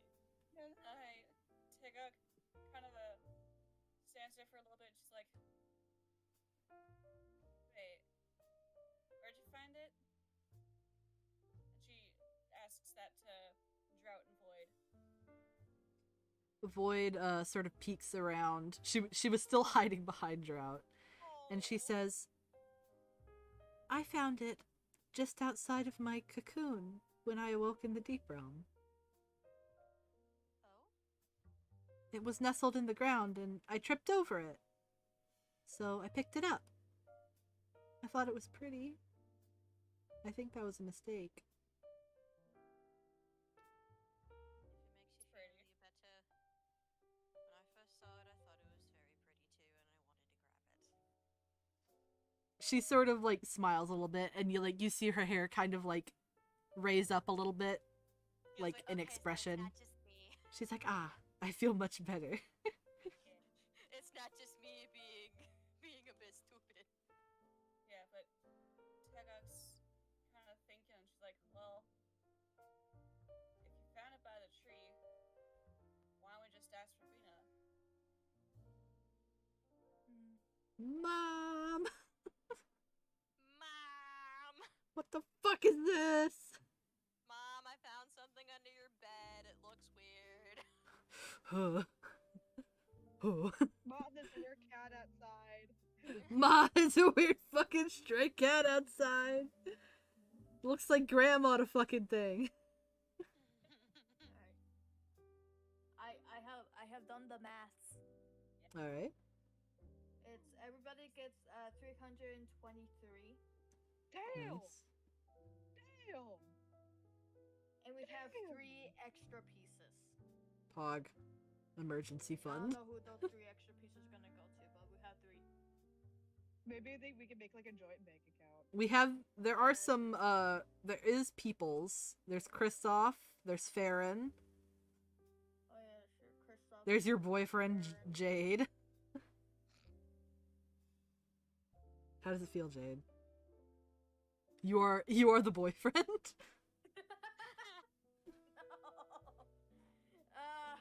No, my gender's weird, but it's not that.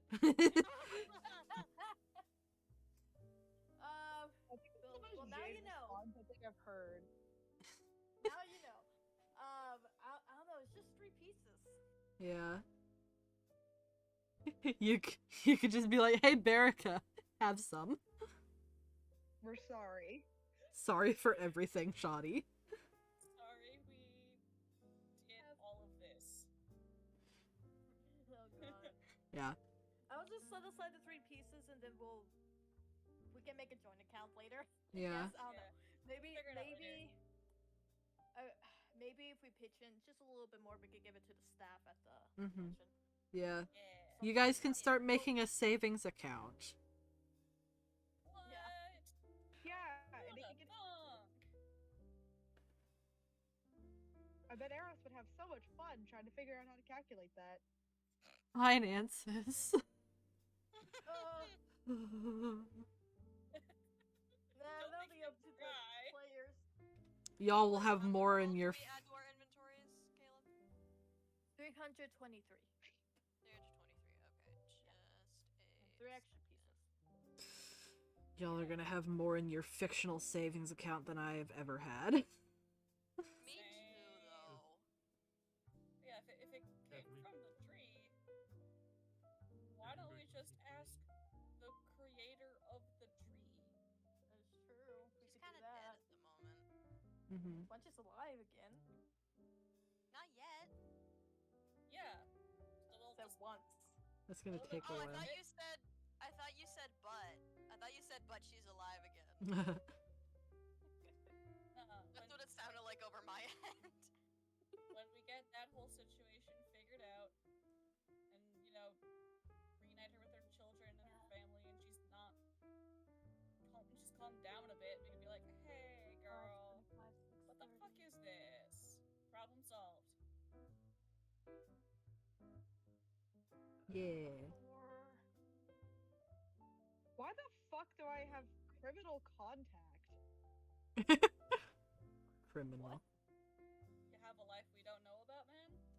What the fuck? Did I do that and just didn't notice? 64. Shit. What? I Sorry, have to do more math. Sorry. The cat boy is mathing. Oh. Remember when I said I have like I made sure that my person has 5 pockets, so if I get pickpocketed, I only get one of the pockets out of 5. You're I have trying to- do math to separate into that. Oh, You're trying to no. divvy up your fucking pocket. And I already have money inside of the pocket, so I have to add it onto that. Oh boy. We can do that later and I can help you. Go I can crazy. help you. Ah, go stupid. Ah, go crazy. Yeah, okay, I did that to myself. Why? Sprinkles is the criminal contact.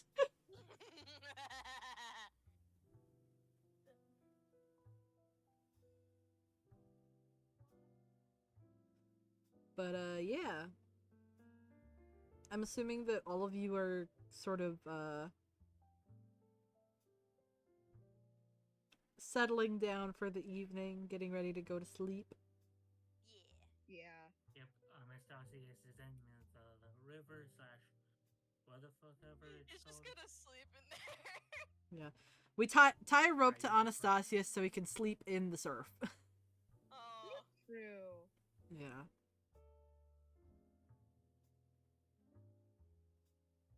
I think I'm gonna fucking switch it around to something else. It's so Yeah. fucking stupid. But I don't think Okay. anything else fits, which is probably why I ended up doing that. Yeah. I'm gonna need you all to take your long rest. TM. Yay. There we go. Peepus I changed it. Pogus.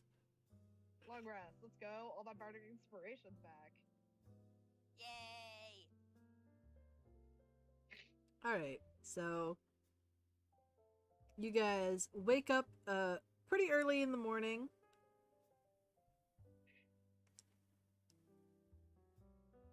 And yeah, you are awake.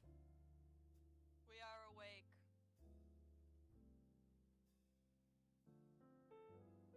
Do, do, do, do, do, do. What y'all gonna do? Again, for breakfast, I guess. If- You know, or you could go fucking get some fruit from the jungle. Yeah, Kalina's definitely gonna do that. Not just for her, but for the baby. Yeah. Baby I'll- Wongi. I'll do a little bit of fishing, and I'll gather fruit after that. I guess Spark will do some gathering. Like, I am a fisherman. That's what I do. I feel like Kalina's just gonna bring up the tarsier, to like different like fruits and just let it sniff. Just like, okay, should we pick this one? No. Okay. I would like to believe what happens is Spark climbs a tree and then just starts dropping shit towards Tagok and be like, here. Aw. They teamwork. Spark climb Teamwork tree. makes the dream work. They're gathering fruit and they probably asked Tagok to help because they're gonna climb the tree and then hand you fruits. Tagok. I imagine that Tagok just hears the coconut nut is a giant The nut. giant Just like distantly above her. It's the cocoa fruit. It's the cocoa fruit. Rub the cocoa tree. Oh, Jade, we need to show you that We need to once do the that later. session is over. Yes, That's specifically the beautiful. gilded knife one. Sounds good. Yeah. That and just Deo. Deo. Daylight come and me one go home. Don't fucking DMCA me.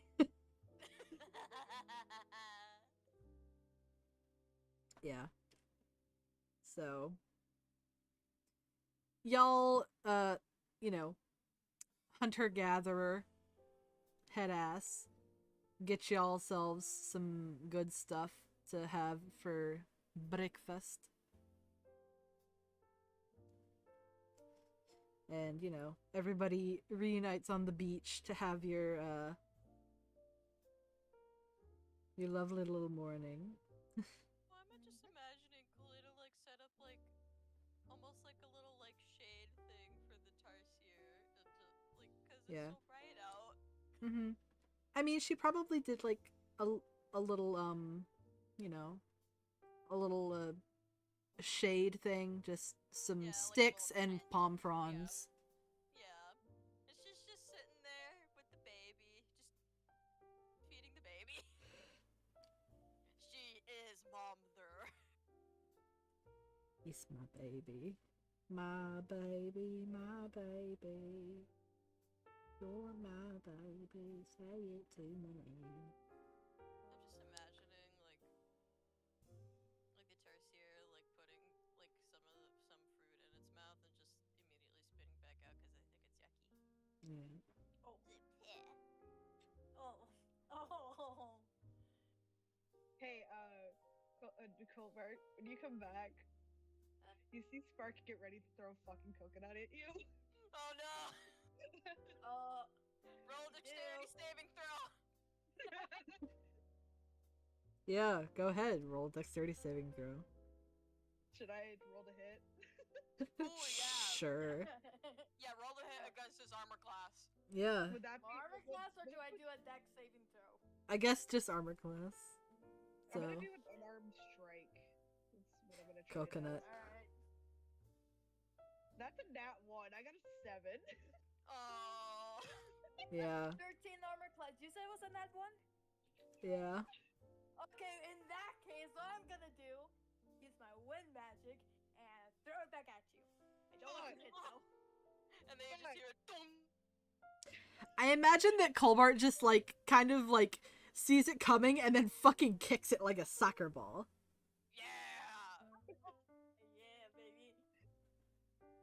Yeah, I'm a swimmer. I got strong legs. Spark just kind of cackle. Poses with the bird legs. After, Wait, am I a bird or am I fish boy right now? You're a fish boy right now. I was a bird. He's done birding it up. Aww. For I now. went to get fish and then come back to pick fruits, and that's when Spark got me. Well, tried. it failed miserably. Yes. Delightful. You know, just silly stuff. They're So. having fun, y'all. That's You know. that's their entire job, is to be silly. You guys finish up your breakfast and everything. And, you know, you leave no trace, TM, on the beach. Fuck yeah. Burn everything. Burn it all. But, Christian does not have Leave no clothes. trace. there's one last thing you need to do before you leave. Grab Go the talk bag. Iris. Iris. Grab the crystal. Yeah, Oh yeah. Yeah.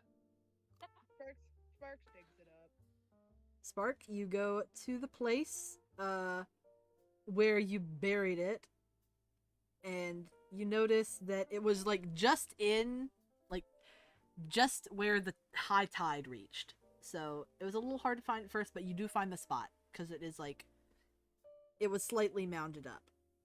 But Yeah. you dig down to where you put the bag, and what you find instead is a buried coconut. Uh-oh. What? You hear Sparks say? Yeah. So you hear an audible, uh-oh. What? They hold up the coconut. So there's a coconut? I mean, should I break it open? Do you think? Huh? Wait, that was where the crystal was buried? Yes, I think. Oh Investigation check immediately. Colbert's gonna look for it. Alright, make your investigation.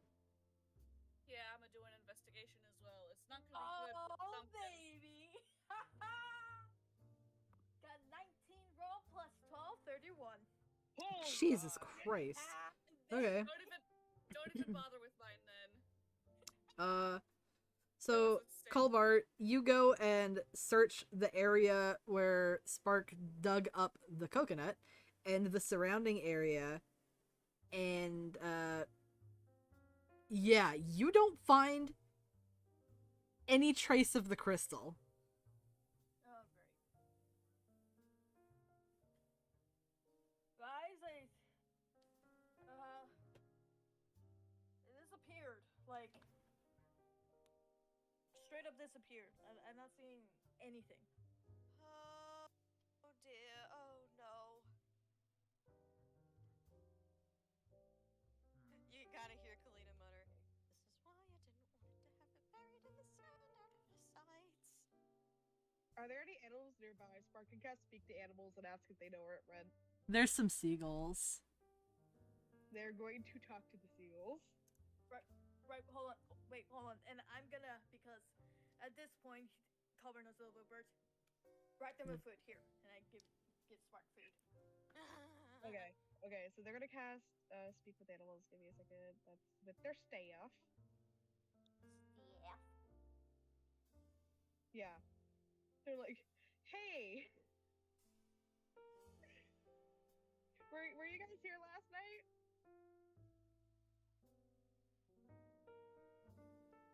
To the seagull. The seagulls kind of like look at you, and then one of them says, "Yeah, we came and picked over your fish bones." Okay, cool. And then they sort of cackle and laugh together. They kind of go, did you see somebody dig something up last night and take it? I wouldn't say dig up. More like something, came right out of the ground like a sprout. What the fuck? What? Bro, did we grow something? Apparently. Did you, huh? Inquire more. Ask them more. Like a centipede come out of the ground, or like grow up and then walk off? No, I mean, crikey, how do I explain this? And then it looks to the other, and it's like, I don't fucking know. This shit was weird. I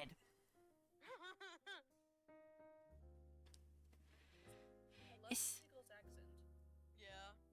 And then they start like arguing with each other incomprehensibly, and like flapping at each other. They're just like politely waiting. Yeah. You can sort of relay this little bit of information to the group that, you know, the seagulls have, you know, cohesively said. T-Rex just kind of standing there like, what the fuck? Also, Colbart, have you checked your spoilers? I'm sorry, I'm dying over the fact that they're Aussies. Aussie seagulls. Ah, I'm gonna tell my Australian friend that we talked to Aussie seagulls, and he's Ch- gonna be like, "Shut the fuck up." Colbart, check Spoiler Town. who? Colbart Do I Spec- recognize it? Do I recognize it? No. I'll look You for can make a more. mention of it. I'll look for more. Hold on. Make another investigation check, please. Okay.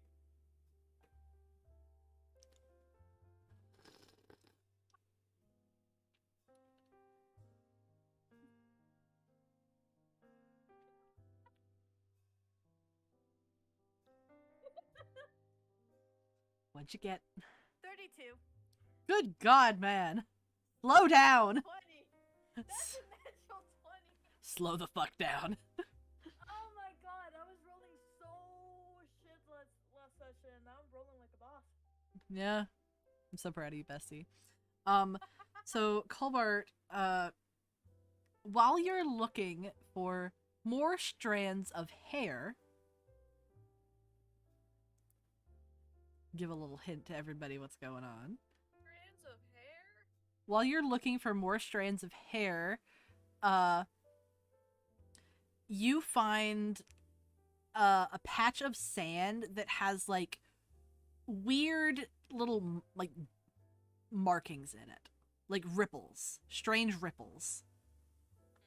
That is a little farther up the beach from where you guys are. What the Huh. fuck? All right, now turn to the other guys. That found hair, but also found some weird shit in the sand. Hair? What weird shit? Yeah, hair. Weird Colbart. hair? I don't know. I'm guessing that you like picked up the hair, Colbart, and I was like holding it. It's like, So, all of you see that the hair is like extremely long. Like, this person has ridiculously long hair. It is black and slightly wavy. Who? What? Who? Who do we even know that has hair like that? Kane? Kane. I don't think he would do Yeah, I that. don't think he would do that. You can't even contact us. Oh shit. Hello. He just come with Spark then. Would he even know about this crystal or the fact that we had it? Yeah. No. Also, He would not. yeah. I'm following the weird, wavy, ripply things in the sand.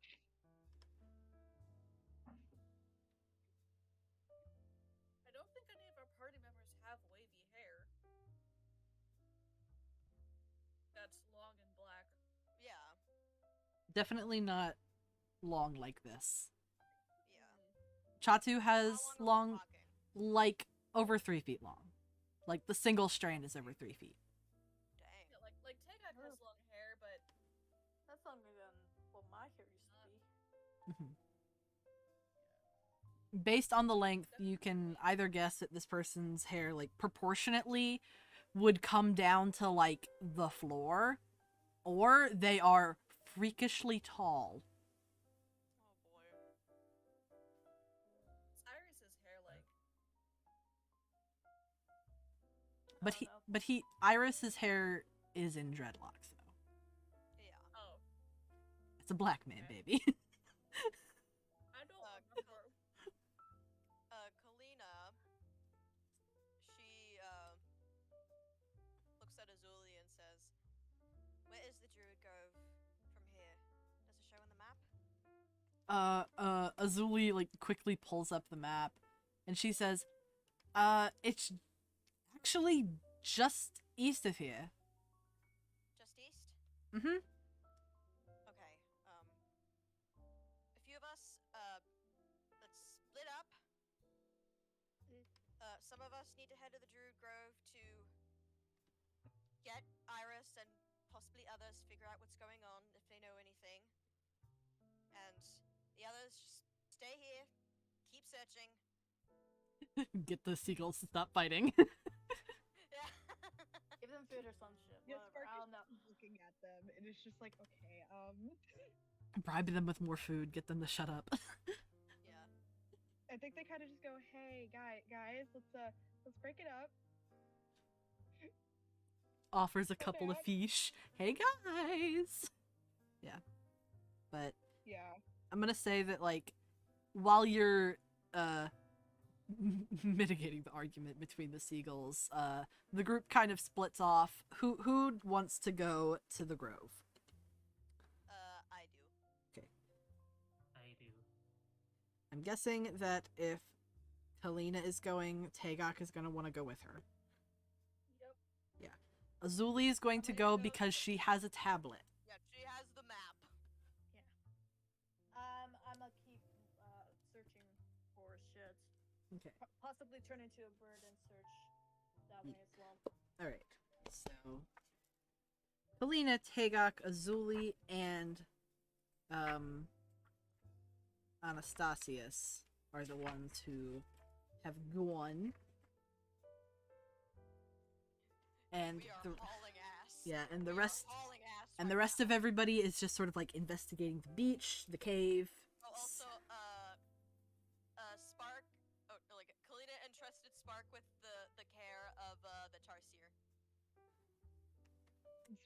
Spark left her bag makes a there. noticeably confused noise because, like, hello, I just lost like the most important fucking thing right now.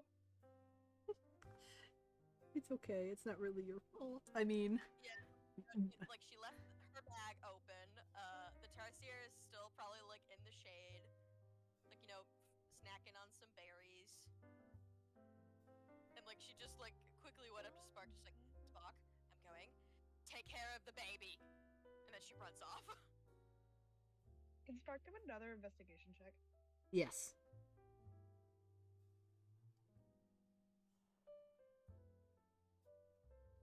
17. That's probably not going to help. All right. Is there anything in particular that you are looking for? Just like any clues on what this person may be. So after Colbart mentions the ripples in the sand, you go to take a look at the ripples with him for a minute.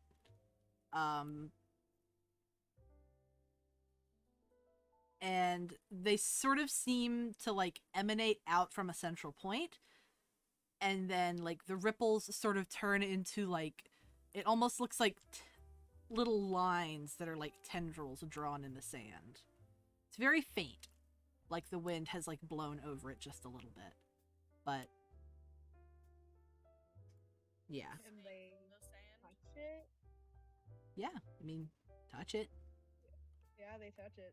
They're just like any magic residue question mark.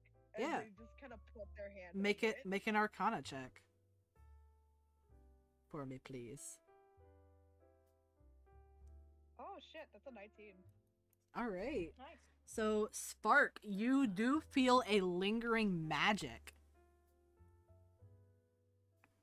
And, it has a comforting familiarity.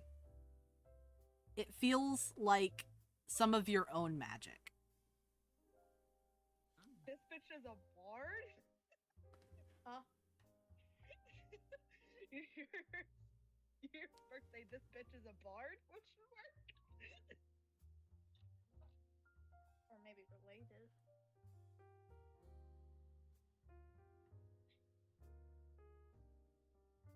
Yeah, so the energy feels familiar to your own, but not that familiar. Oh, okay. So It's not like direct link. It's just like, huh, same flavor, similar flavor. okay, so they kind of just and then they kind of just say no, that's not right. Yeah. So for like just in your mind, if your flavor of magic was a lemon, this flavor of magic would be like a grapefruit. Still a citrus, but a different type of citrus. Can Spark just say the last part to Colbert? Yeah. No, this is grapefruit magic. And they nod their head. What?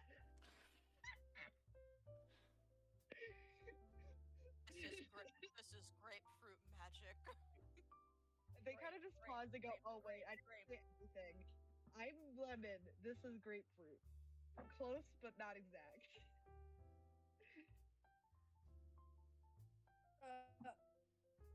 Similar but not the same. Oh, okay, good to know. I'm a switch around this bird. All right.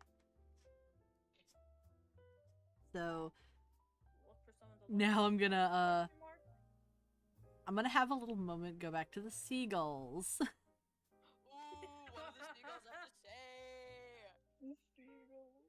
So you are, after finding out about grapefruit magic, you go back to the seagulls and you sort of bribe them with food and sort of talk to them down like on the sand.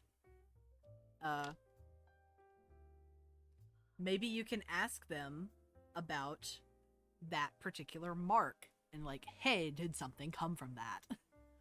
Yeah, they asked that. One of the seagulls sort of like flaps its wings and goes, yeah. This, big, tall, shadowy figure sort of manifested there. It was weird. And then he just sort of, like, walked along the beach. And that's what the sprouting thing was. He basically, I'm saying he because, you know, whatever.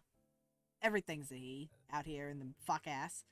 And then the other one sort of, like, pecks it. It's like, shut up. Stop being weird. Whatever it was, he says as he, like, silences the other one. Whatever it was made that crystal come out the dirt where you'd buried it. He didn't even dig. Just, whoop, sprout out like a daisy. And then he took off. Just like that. And then it, like, clacks its beak together. Do I understand them while I'm in bird form? Yeah, you vaguely hear, like, the conversation. It's like, Alright, Can they shout ask? out over the distance. Where did they took off? into thin air! And then it sort of, like, Thin air? flaps up its wings. Great.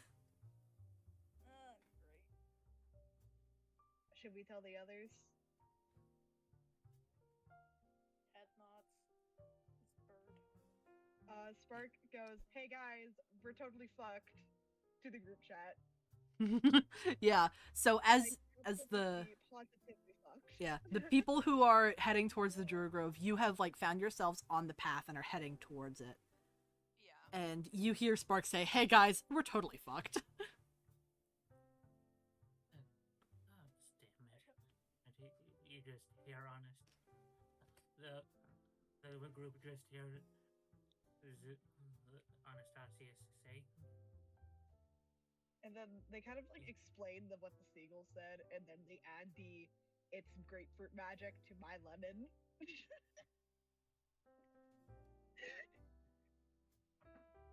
Kalina says, so it's very similar to yours, but not quite? Yeah.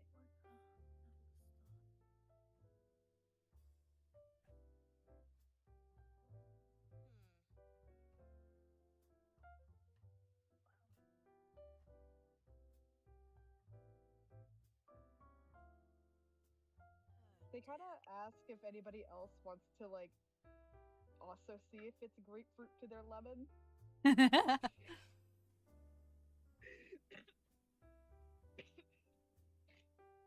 Great. 'Cause that might help. Lemon. They say it might help narrow it down. Yeah. So, the rest of the people who are, still at the beach sort of come over and, like, you know, feel up the magic. And, all of them say that, yeah, no similarities. Spark just makes a really confused fucking face. Wait, who touched it last?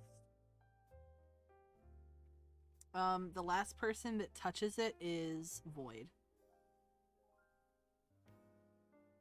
Void touched it last. Okay, never mind. Yeah, so everybody has, like, touched the teleportation sigil, if you will. Wait, I'm talking about the crystal, sorry. Oh, the crystal. Tagok was the last person to touch it. Okay.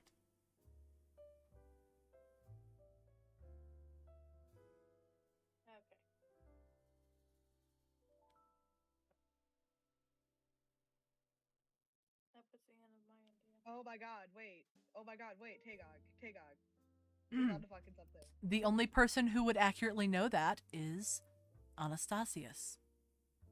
Anastasius, get your white boy ass over. Yeah, when he comes back, you're gonna have to ask him if he recognizes it. So don't mess it up until then. Or maybe draw it. Yeah, Spark's gonna draw it.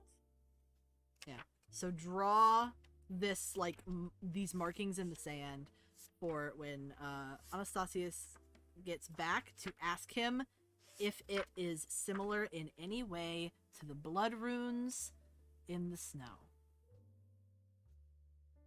I gotta love having Oh my Eyes of the God. Runekeeper. Yeah. So, Colbar probably would. mhm. Oh my god, why? Let me just all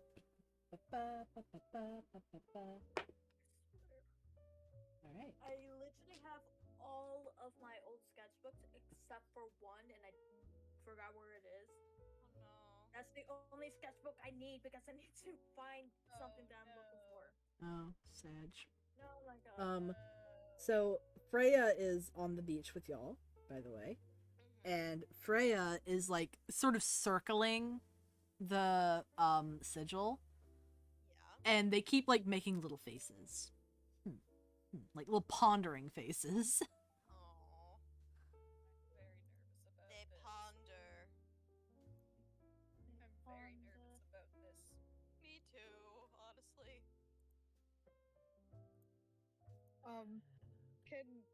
Can Spark go to Clement and be like, hey, so,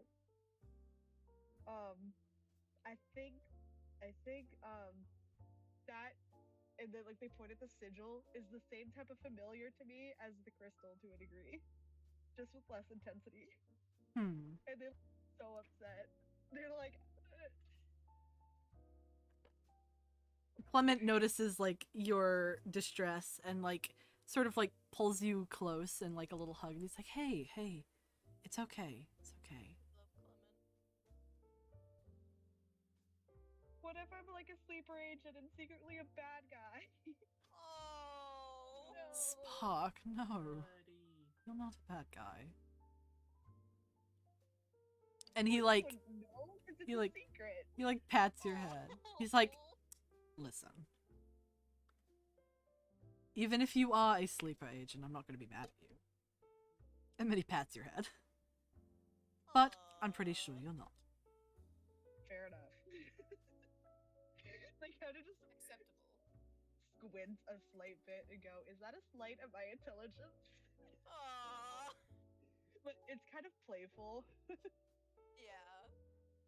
And he just smiles and says, never. But then he also sort of like strokes his chin and he's like, though you say that similar energy in the crystal and the sigil, so it could be that whoever the creator of this crystal was came back to reclaim it. Oh. And then they also add the lake thing. That the crystal specifically reminded them of the lake. Lake? Did you tell everybody about the hands in the lake? Yeah, that was. Yeah, they outwardly said that to Yeah. everybody. Because they were like, hey, what the fuck, what the fuck, what the It fuck. felt like hands. And then they also accused Miranda of doing it, so it was pretty there. Yeah. They were very pointed about it. Yeah. and Clement Miranda's sort of like, "What you know about it?" He frowns and like sort of knits his eyebrows a little bit. He's like, There's just so much information that we only have slivers of. I wish we knew more. I'm kind of regretting having Kalina leave. Anyway, She let's took go look at she took so many of the brain cells with her. Alright, let's see what they're up to, though. Yeah. Okay. Oh, yeah. So eventually, since you guys are sort of speed walking, you guys make it to the Druid Grove, and once you're most of the way there, you are sort of guided by some like animals that you can assume are wild-shaped druids. And you get there, and you see Iris, who's like walking towards you as you come out of like the tree line. Yeah. And he says, there's only half of you here. What's going on? Okay, there's not a lot of time to explain, but what did,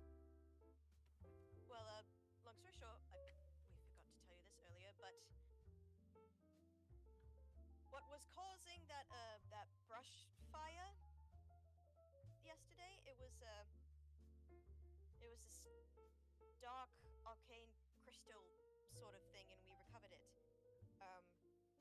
We later found out that sorry, what did it do again? It was causing Drought and Void to have like explosions of energy uncontrollably. Yeah. She says it caused the ones who were holding it, anyone who holds it, to have random bouts of uncontrollable energy and magic, and it's very, very dangerous. And we had it last night when we went to camp, and now it's missing. And hopefully it's still in the island somewhere, but we don't want it falling into the wrong hands, and we need to destroy it. You can see that she's panicking. And she's pacing. Tegak just kind of like grabs her by the shoulders. So It's like, she calm stops yourself. moving, and she's like, stop. She just sits there and just holds her at like arm's length. Yeah, just like, boss, calm down. Get yourself together. Doesn't say anything, because I'm sure they've done it multiple times before. Yeah. Usually she can let her pace. This is not a good pace time. This is not a good she's pace. Like, just stop. Shit. It's time to stop, okay? It's time to stop. Iris sort of like inhales and exhales very deeply, and then he says, "All right, deep breaths. How did it disappear from your camp?" Well, once we discovered what it did, one of us decided to, bury it. We put it in a bag, and one of us decided to bury it just so no one would try to poke at it during the night, have something possibly happen, that sort of thing. And when we woke up to dig it up again and leave, it was gone. And replaced with a... Gosh, what was it? A coconut? Yep, it was coconut. And she continues, and we searched around, and there wasn't anything other than some hair and these weird, strange markings in the sand. Mm. We split up and had a few of us head here as fast as we could. Right. I'm going to accompany you back to the beach. Of course. And then he like makes a signal at a couple of druids, and you see two druids turn into these bright emerald green tropical birds with like red breasts and long tail feathers. Quetzals. And they take off and they fly westward towards the beach.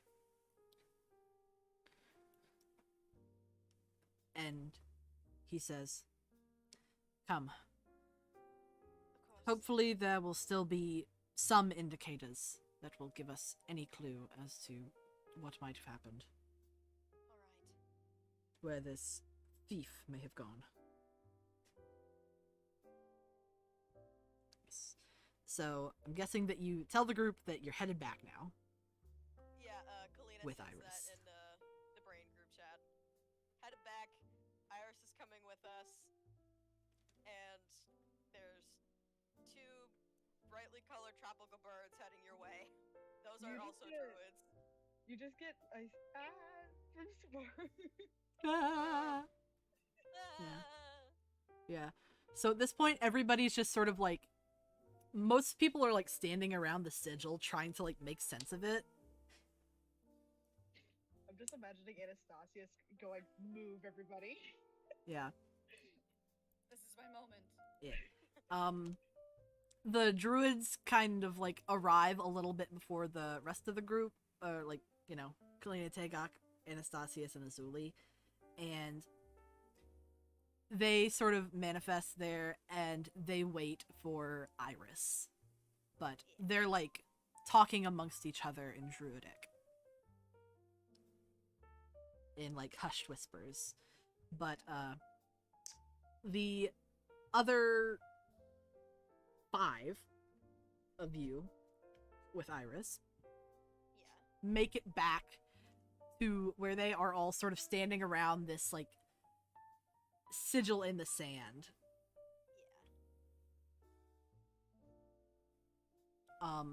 Now would be the opportunity to see if Anastasius recognizes the sigil. You do not need to use Eyes of the Runekeeper.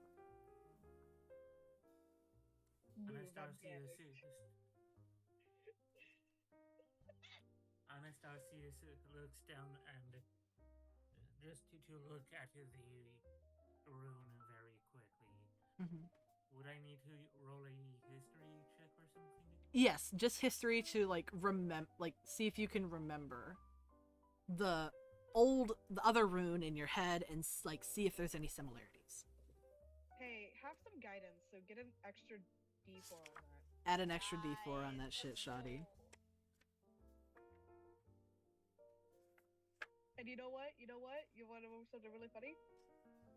What? Add a D12 to it as well. Bardic Inspo? Like, yeah, Spark Inspo. Yo. I'm just making sure.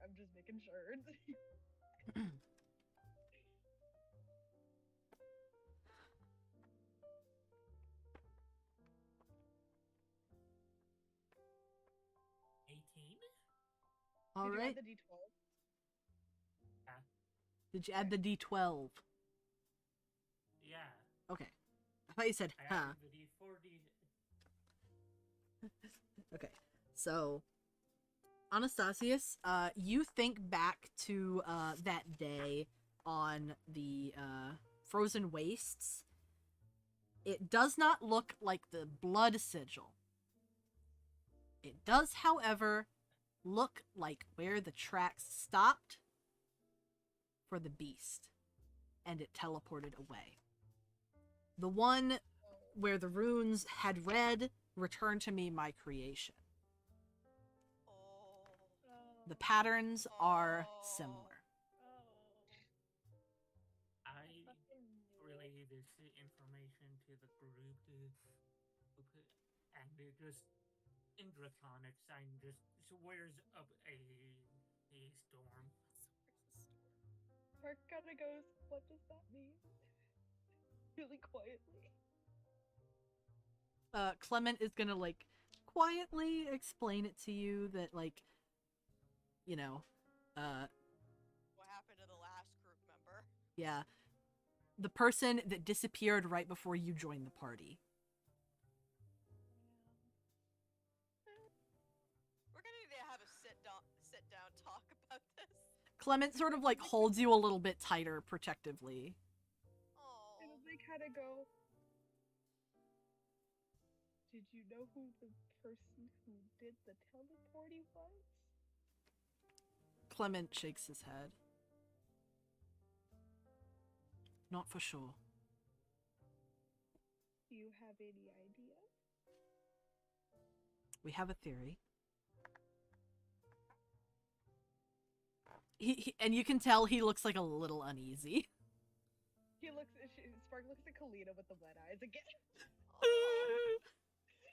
Cries. I'm scared. Kalina, Jacob please. is noticeably more upset than usual. Kalina, please explain what's going on. Clement won't tell me. Okay. Sorry, I had to sit up. I was looking at something on my phone. I was reading Indeed. Were you Yeah, reading so- fan fiction? Yeah, so... What did the runes say? Sorry for interrupting. The runes don't say anything. It just has like the patterns are extremely recognizable. Right. This one is like a self-casted, so it does not need any inscription.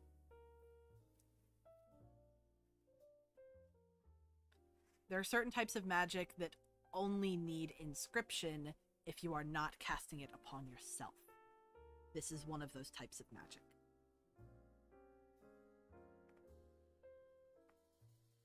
Alrighty. So whatever took Fen was here. Oh.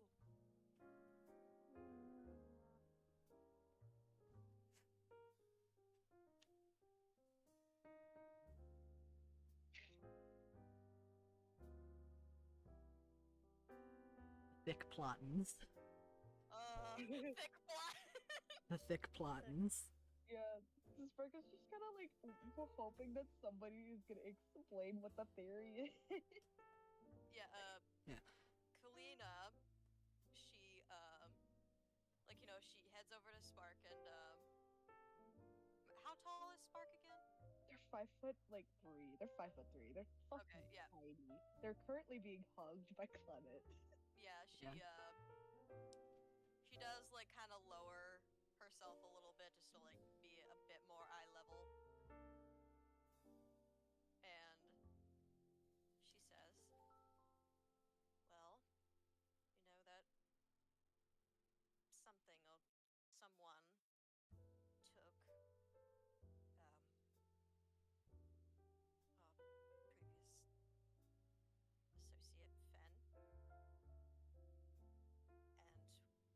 and we think that whoever that the one that took the crystal was that person. They were here.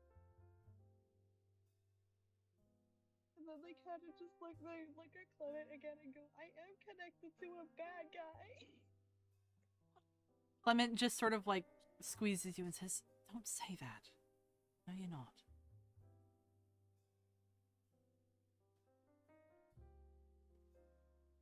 But then they kind of just like gesture at the sigil and say grapefruit magic.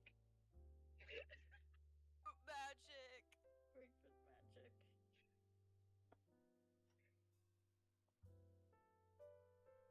You're just sobbing. Grapefruit magic.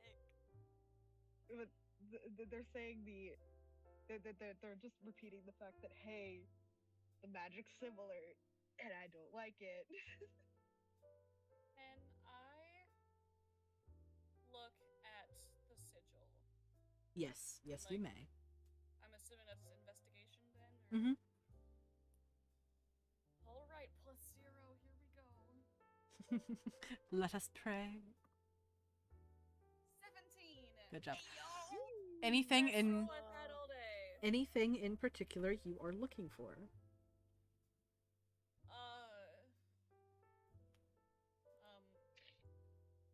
You didn't think you'd get this far, did you? No, honestly, not really. One, I can't think of anything, and two, Tegok isn't exactly in a positive mood right now Yeah. because of this whole situation, so Yeah. she's just kind of looking at it. Because what the Mhm. fuck else is she gonna look at? Yeah, angry look, angry stare. So, you know, you are looking at it. You can see the similarities between this one and the one that teleported the Chimera beast away on the frozen plains. It makes you feel like angry. I'm wondering how much of that she's able to show with Void around. Yeah. Void is not suppressing all that much now that the crystal is gone. They have a better control over their power. Oh. Alright. So Tegok is Flamin'. possibly upset. She's surging. Cobra Yeah. is gonna speak up. Mhm. Cobra is gonna say, "We need Rubina for this. Yes. The crystal's gone. We don't know where it is. It's not here. Right now, surest chance to dealing with this is to get the big man herself. Nyoka kind of like raises his hand and he says, a little issue though. Zephyrus was our only link to Vabina.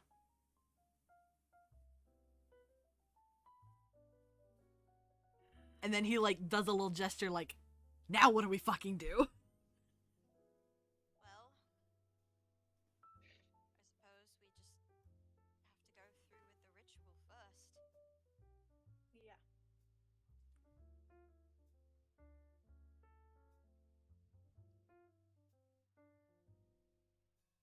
Ah, jeez.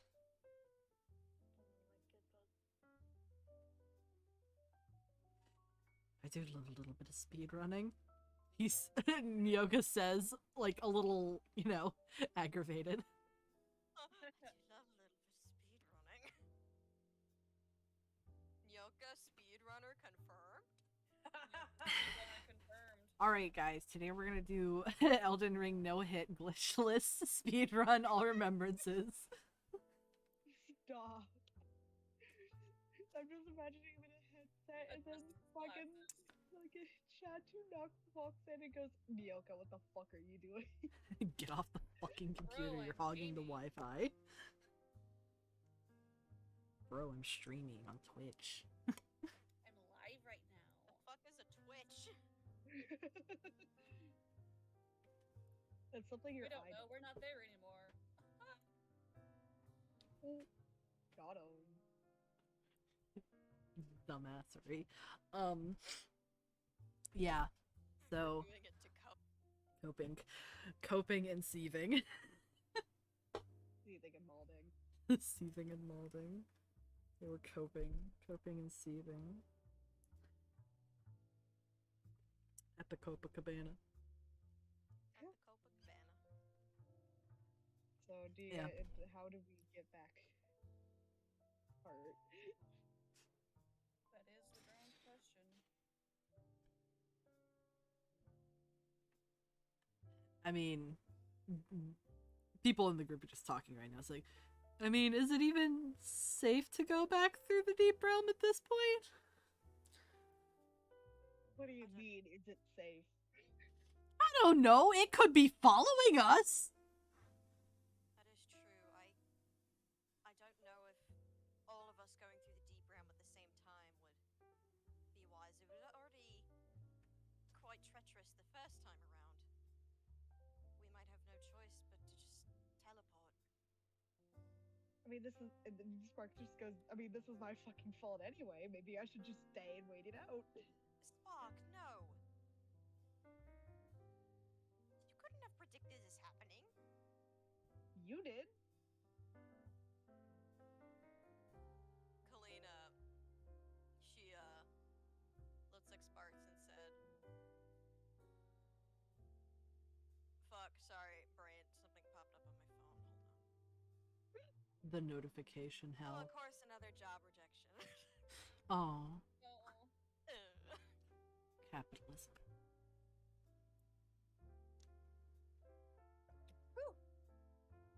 But yeah, Kalina Yeah, thinking. Kalina, yeah, Poor Spark cries. yeah. Kalina, she says, "I couldn't have predicted something that turned one of our friends into a monster appearing here." What? I thought he just fucking took him. Realizing that you never said that Fen got turned into a fucking chimera. The Spark's Kalina, voice she raises an realizes this. She octave. says, "Okay, once we get back to the deep realm, I will explain this. I will explain everything, I promise. And But right just now, Spark we just just like throws their hands up in the air and just says, "What else are you guys just not telling me at this point?"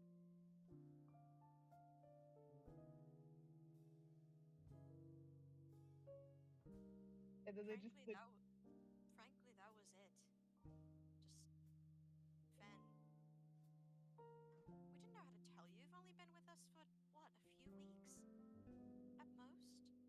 and they like just like start listing off the shit that you guys didn't tell them until they've had to either figure it out on their own, or it would just come up, and you could like they're visibly shaking. Okay, Spock.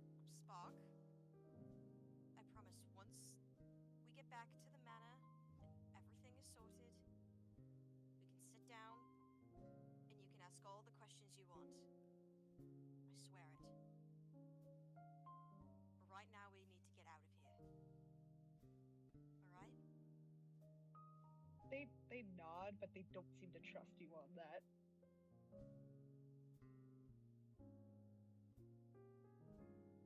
Kalina, she, gives them a gentle smile before, turning back to the rest of the group and saying, I do believe it would be the safest if we teleport. Yeah.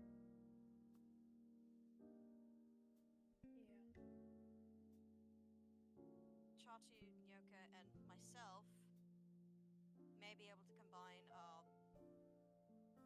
magic enough to where we can all safely teleport all at once. Spark also has the spell teleport, by the way. Yeah. Wait, does it The work spell with like that teleport. the same like the teleportation magic that Chatu, Nyoka, and Kalina have? Like relating to Kane? Can you read me the description of teleport spell, please? Yes, sir. Give me a second. It's the very fucking bottom here. Oop. Oops. Damn. Bottom of the barrel. Where is it? Bitch? Oh, there it is. Okay. This spell instantly transport you and up to 8 willing creatures of your choice that can see within range, or a single object that you can see within range, to a destination you select. You target an object and must be able to fit entirely inside of a 10-foot cube, and it can't be held or carried by an unwilling creature. The Okay. destination you choose must be known to you, and it must be on the same plane as existence, so that probably won't work. Yeah, that won't Unless work. It's on the same plane of existence. The Deep Realm is technically on the same plane of existence. It is just a different layer of the planet. Oh. Okay. Your familiarity with the destination determines whether you arrive there successfully. The GM rolls a D100 and consults the table. Permanent circle, 100% of the time will hit. Associated objects, 100% of the time will hit. Very familiar, 75% chance. Seen casually. Why is it separated like that? That's about 50-50. Yeah. Viewed once, about 25%. Description, about 25%. False destination, never. Mm-hmm. Okay. So you are decently familiar with like the layout of the palace. I mean, they also have the tablet. Yeah, Like, and you they have the could have tablet. that focus. Yeah, Mhm. that could be their focus. Yeah. Okay, so I guess split up the party, or everybody, into 4 different groups. Yeah. So, how many And there's, people like, do we 16 have? of us total, right? Yes. So 4 for each of us. Well, I guess 3 for each teleporter. Mm-hmm. That way nobody gets overloaded and gets Yeah. dimension hopping sickness. Again. Looking at Kalina. Kalina? Because that's a thing. Your Yeah, particles. It was. Your particles. Yeah, that wasn't a fun time.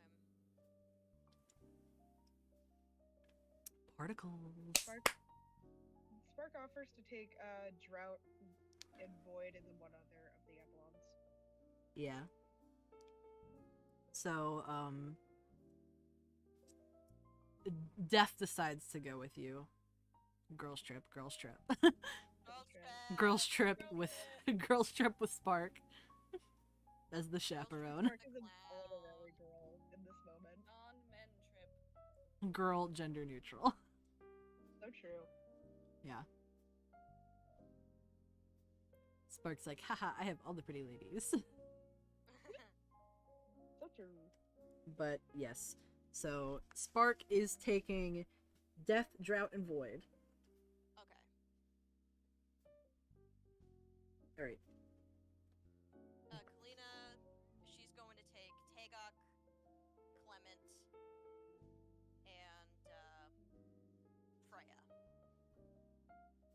Yeah. And she's also making sure that she has her backpack on with the baby. Yes. Like, everyone's making sure that all their stuff is together, right? Mm-hmm. Yeah. Okay, good. Okay. Nyoka is going to take Colbart. Famine. And Sarzoth.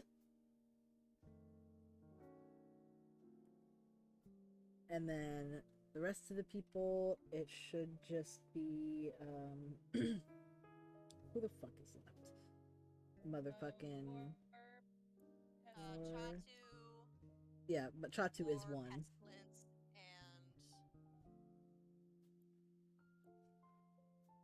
Pestilence, and Anastasius. Yeah, Anastasius. Poor Anastasius. Yeah.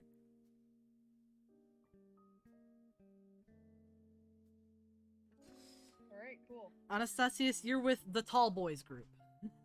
Yeah. War and Pestilence is the Tall Boys group. then there's Chatu. Yeah, Chatu's our little man. Yeah, so everybody sort of gets in their groups, and then they're like, you know, okay, everybody go on this number. And like, you know, you tell Iris what's going on. She's like, we're gonna teleport out of here. Bye. Bye. It's been nice talking to you. Hope everything turns out well over here on your end. Tell the seagulls we said thank you.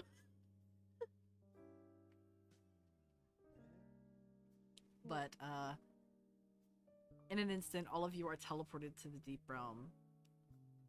And, wait, shit, Azuli! Yeah, Azuli, like, is like, there's just so many people. Azuli quickly grabs onto, like, somebody, so she's teleported. She grabs onto Chatu. She's like, motherfucker, don't forget me. Don't forget me, you little bitch. Your father's gonna kick my ass if I don't show up. He's gonna kick both our asses. Gonna kick my ass again. Yeah, so you all sort of pop into the Deep Realm, and you're all standing in the mess hall. Oh. This is like a common area that was big enough for all of you to teleport to. Yeah, it'll do. I swear if it's during a mealtime. It is not. There's only like a couple Okay. people milling about, just like, huh? Huh? Huh? Huh? Huh? We are so. Ben Cat. Bad little cat.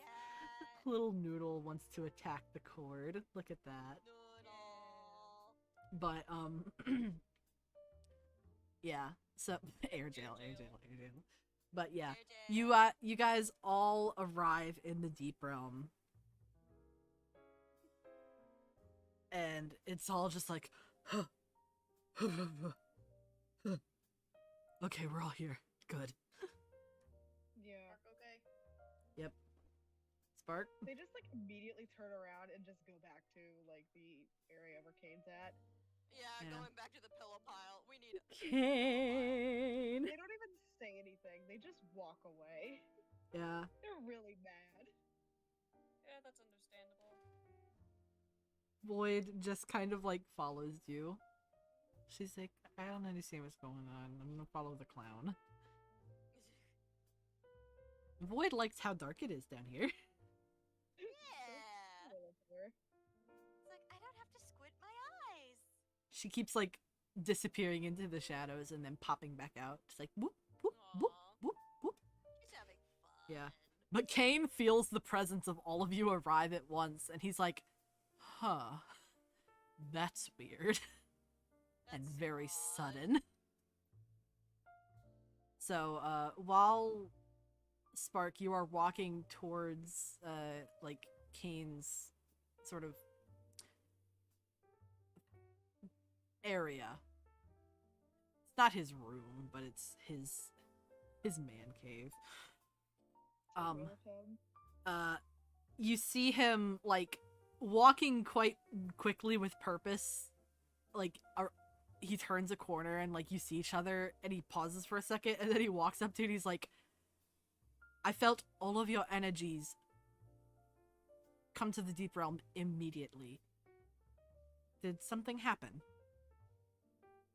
They just kind of sharply just say, talk to Kalina about it. I don't fucking care anymore. And then just walks off. They're just...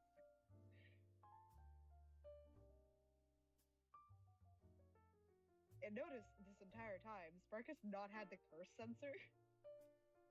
Oh.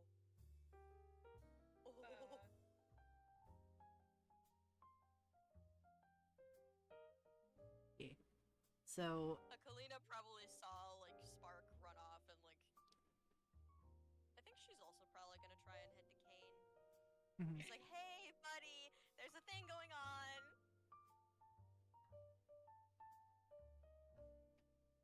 yeah, but Kane sort of, like, pauses for a minute. He's like, okay. Just, like, not really, you know, expecting Spark to be so, like, curt with him. Yeah.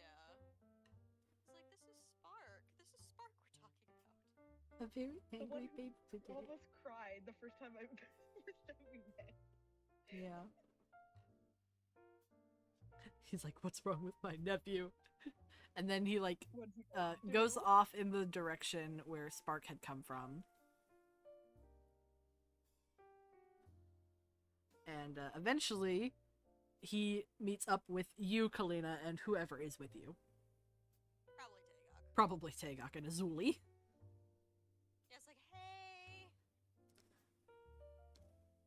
Yeah, the Tagok's in a gritty mood. And Kane walks up and he says, okay. First of all, Spock's upset. Like, really upset. I know. They said to talk to you. Did something happen out there? Oh boy. I'll take that as a yes. Yes. What Oh do you dear. think's happened?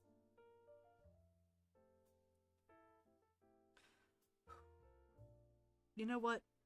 Gather everybody. Let's go to the meeting room. I'll go get Abelet. Jesus.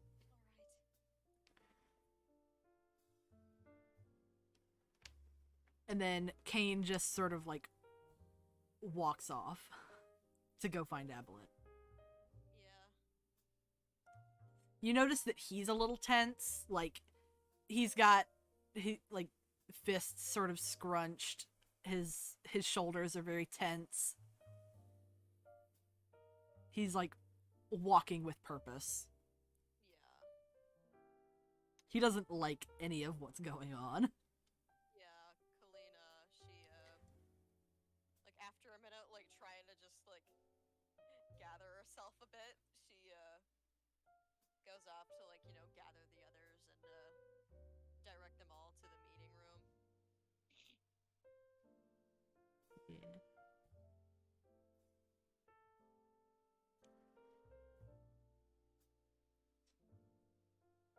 Does Spark come to the meeting room?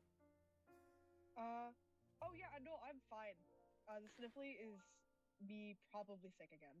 Oh. Okay, I was worried. Yeah, no, I'm fine. I am not crying. I'm just a little snotty. Schnotty. Naughty. But But I is don't think I'm like sick either. Anyway, I don't think they do. That's Yeah. the thing. Like, I feel like they don't even notice that Void was following them at first. yeah. And then they kind of just like they get to like where like the cave. I'm gonna call it the man cave now. They get to the man cave, and they kind of just like stand there for a bit, and they're just like, should I just go back to the mansion or not? Do you say it out loud to yourself? Yeah, I feel like they kind of just like say that. Yeah, but Void, who is kind of like standing behind you, says in a quiet voice, "What if something happens to you while you're alone?" They kind of just like shrug and say they've been alone before and therefore it'll be okay.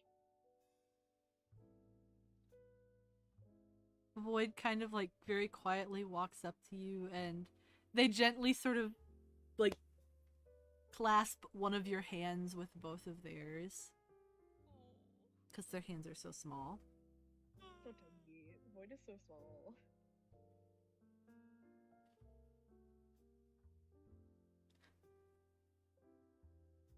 They let her do it, but they are apprehensive. It's like, I just got a friend. I'm not losing this friend.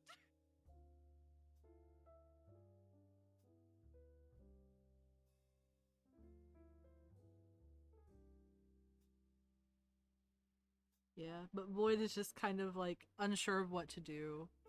Because this whole time she had been with Drought, and then Drought's not here right now. So she's sort of like having to make decisions on her own. Yeah. She usually just followed Drought. And, like, you know. Yeah. She's trying to think of a good decision to make that would be helpful. And she doesn't know what to do. Oh. So she's just sort of standing next to you, holding your hand and like leaning her head against your arm.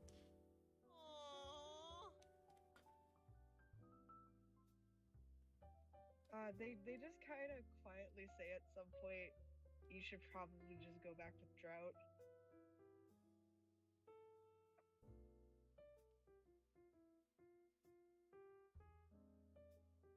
Are you sure? They And don't say anything. They are not sure.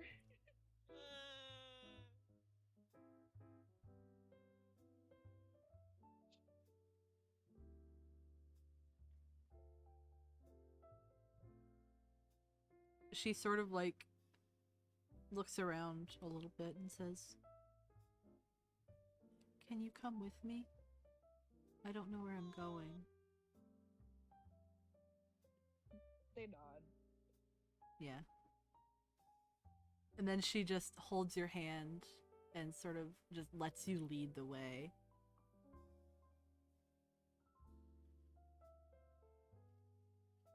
Yeah, I guess they do make it back to the group and are kind of just like reluctantly there.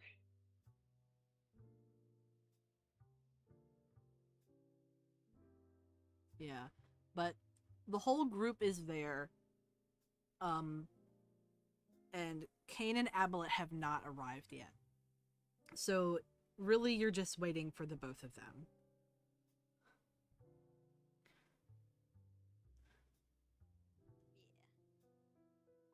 Azuli is kind of like pacing in the background. Everybody's like probably sitting at the table, but Azuli is kind of just like pacing in the background. For once, it's not Kalina that's pacing. I mean, Kalina wants to pace, but she's just like trying to stay in a chair. Like she probably has like her hands folded together, but like a white knuckle grip. I don't think that Spark's even sitting down. They're just kind of like near the door. Hagok is brooding. Everybody's really on edge right now. She's a lot warmer. Yeah. Combined with Azuli's raising body temperature, this room is gonna feel like a sauna soon. Mm-hmm. The room in general is very cool, but every time that Azuli sort of like paces by you, you get like a wash of warm air pass by you. Yeah. Just whoom. And then she does, Celsius just gremlin crouches in one of the seats.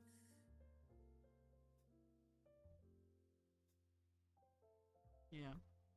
Spark, since you're near the door, you hear Kane and Abelet before like they get to the door. You hear like distant talking, and then you do hear Abelet say, "What do you mean something happened out there? And you don't know anything? What's going on?"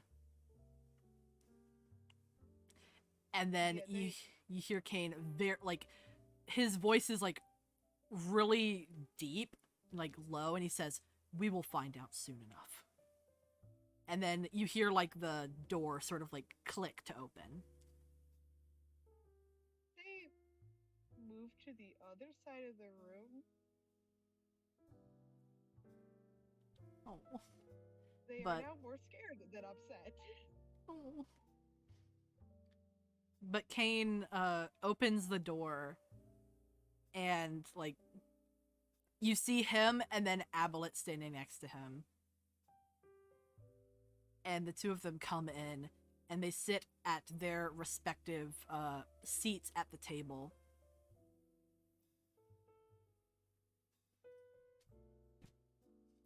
And Kane just closes his eyes. He has both like fists on the table. And he just breathes in, and he's like, "Okay. What happened?" Kalina, she takes like a deep but like shaky breath and starts. Alright. So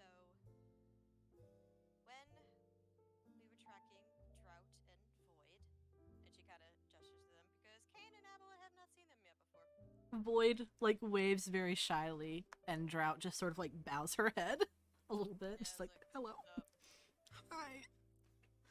Yeah. Kalina, she continues. We had found this crystal, as it were, and we later discovered that Drought and Void had found it right after they had emerged from the roots of the Arias tree. And they had kept it with them for a while, but then tried to destroy it because it kept releasing uncontrollable magic within them. Like their own magic was just going haywire almost. So they tried to destroy it, but were unsuccessful given us as a group had found it. And once we found this out, we decided that we should try and keep it safe by burying it in the sand on the beach, where our camp was. And then we went to bed, woke up, the crystal was gone. And after some investigating, we had discovered that something, or someone rather, had emerged from the ground where the crystal was, and well, we don't exactly know what they did, but they soon disappeared, presumably with the crystal. And from deducing, you can kind of see her, like she takes a breath, and she's almost like her voice is like kind of shaking as she says this. We were able to determine that whoever this was, they were the person that had taken Fen and Freya. No, Asumi. Fen and Asumi. Yeah, Fen and Asumi. Sorry. Brain is stressed. And Brain is a bit tired. Brain is stressed and tired. Yeah. But yeah, like, she can use that they had taken Fen and Asumi and transformed them into, well, that chimera.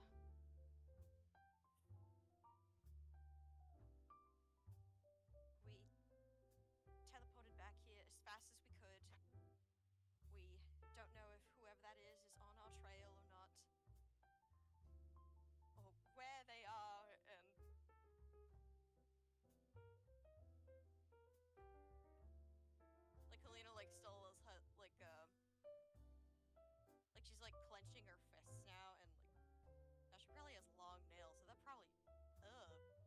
Hurts. Yeah, hurts, and it might be cutting into her hands. Yeah, if her hands are on the table, there's blood. Oh. Yeah, like she just keeps like going and going. She almost just kind of seems like she's not even talking to anyone in particular.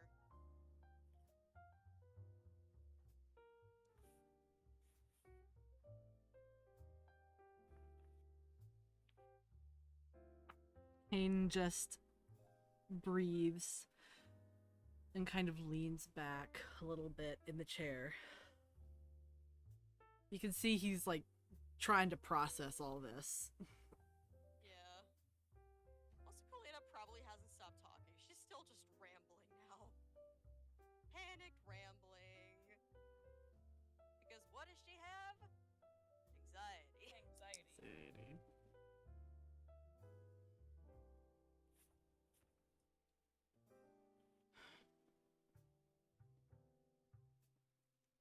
Kane takes a moment and then he says, "You were good to come here as soon as you could. Well, I would hope so. There are fortifications, magical barriers that surround the palace. All right.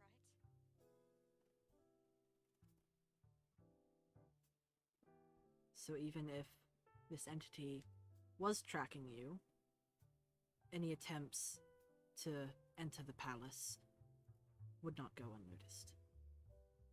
If they were here, we'd know it." Oh, that's good. And she looks at like she glances over at Spark, like as she says this before looking back at Kane.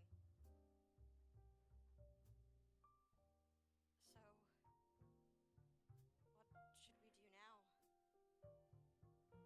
Should we wait and see if we know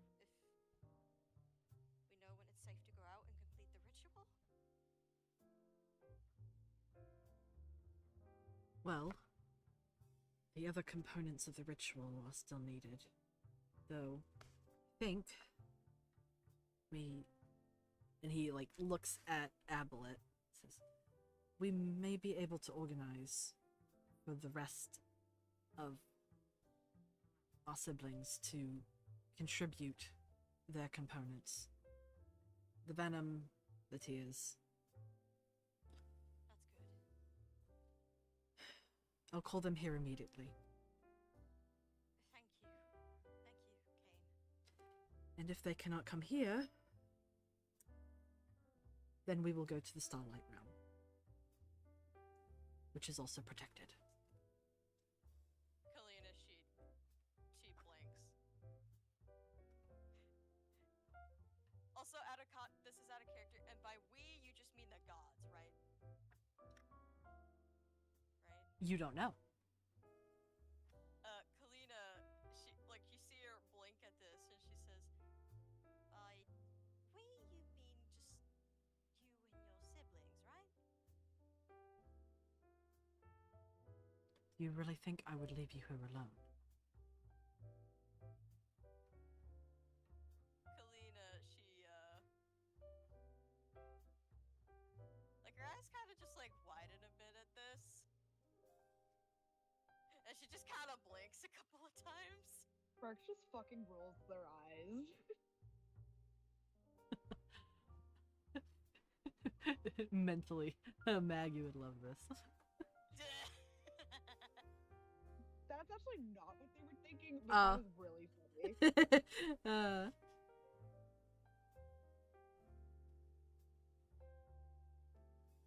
yeah, Kalina, she's just like, well, all right. Sorry, I just wasn't expecting that. It's quite alright. It's not very often that mortals are able to go to the Starlight Realm. I suppose that is the realm of the gods. Indeed. I should have expected your surprise.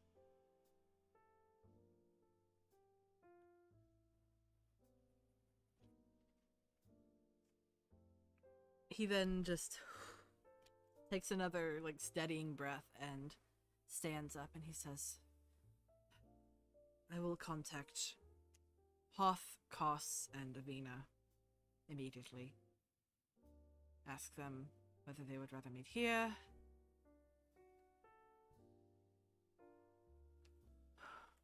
or up above.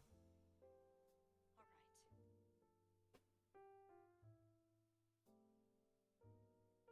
Get some rest while you can. We'll try. And then Kane and Ablett leave the meeting room.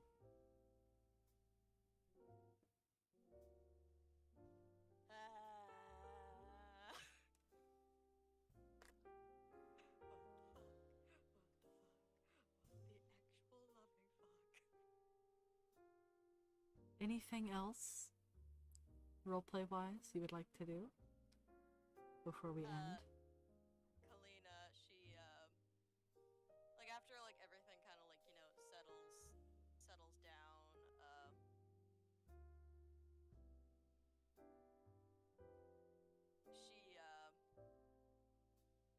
She sends a like a brain message to Finn. Oh, cool. I get it? Yeah. Spark. Oh! You said Finn, not Spark, bestie. You broke the fourth wall. Sorry. But yeah, she sends a brain message to Spark and says, come with me. I'll explain everything. They say no, and then just leave.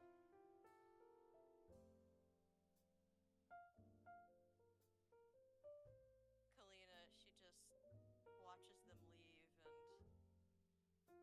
and she's just sitting there and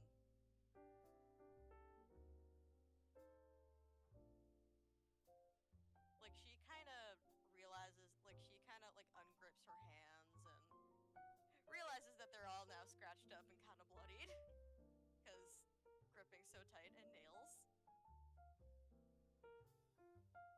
And she is also going to get up, but she's going to leave on her own.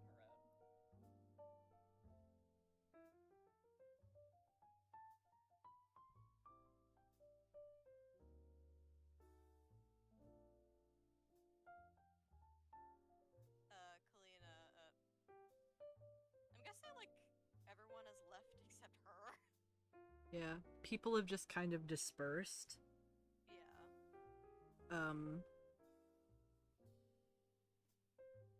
The last person, like, standing in the room is Clement. Oh.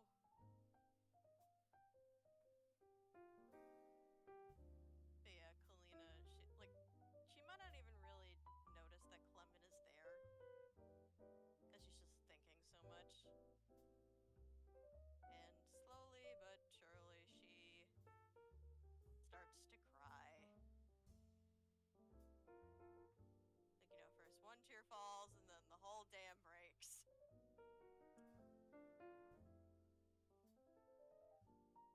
Clement walks over to you, and he just sort of gently puts a hand on your shoulder, but doesn't say anything. Yeah. Yeah.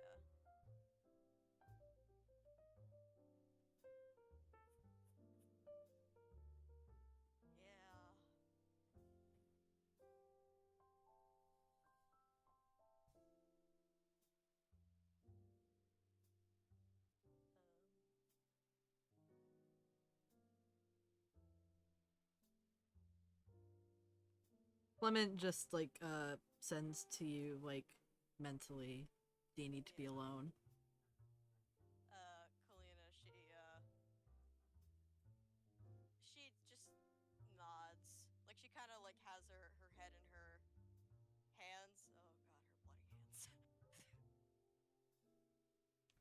party hens. Yeah. Yeah, and she But- just kind of nods. Yeah. You feel him take his hand off your shoulder, and then you hear the sound of his footsteps leaving the room. You are alone.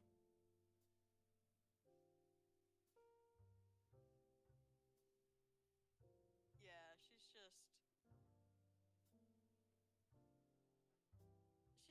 crying, man.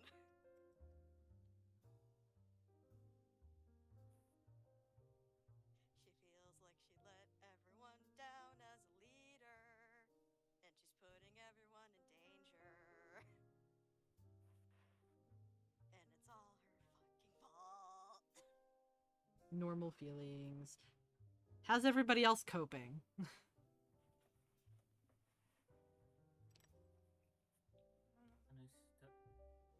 Anastasius just goes to his rest, like bathroom. You're in the deep realm, buddy. Realm. Guest. You have it. You probably have a guest area that you're staying in, but you have found a bathroom. Sure, I'll allow. It would be funny if it wasn't even his bathroom. Like, it was just like Public just like some bathroom. random Right. bathtub that he found. He like makes up a bath, but not to like sleep, not to lay down in, but to like dunk his head in. And after starting to do his hair, he just screams into the water. So true. Yeah. Such a mood, bestie. And then he lifts his head of water and just depressingly say, "Gods, I need mac and cheese," before going back to yelling into the tub. Oh. Yeah. Is there any fruits around? Fruit? Yeah. I mean, you can go to the kitchens and ask for some fruit. I'm gonna ask for fruits. Yeah. Alright, you get some fruit. What you gonna do with it? Where's Spark? Where is I Spark? don't know what Spark is. They probably found I'm assuming that they're just not going to be allowed to go back to the mansion. Not right now. So Too unsafe. they kind of found like a general open area where there's not a lot of people, took out their staff, and just started being fucking violent. Like, they're just that pissed off. There's probably a training area for, like, troops that you can do this Yeah, in. so they're probably over there just beating the shit out of their staff. Shared experience with Tagog. Oh, Tagok and Spark are beating the shit out of stuff. Yay! On opposite ends of the fucking training, flat. So, first you see Tagok, and then you see Spark. Oh. Well, I'm gonna leave half of my fruit that I got here for those two, and I'm gonna... I don't know. Are we just gonna sit back against the wall and just watch them?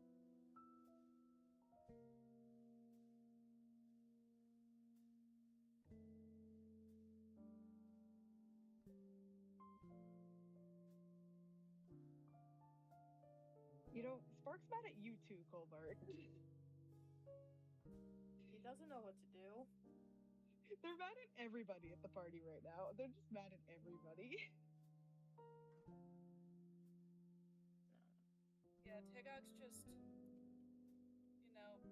swinging her sword around and on fire and swearing a storm and just upset. But for different reasons. Yeah. They haven't said a thing since talking to Kane.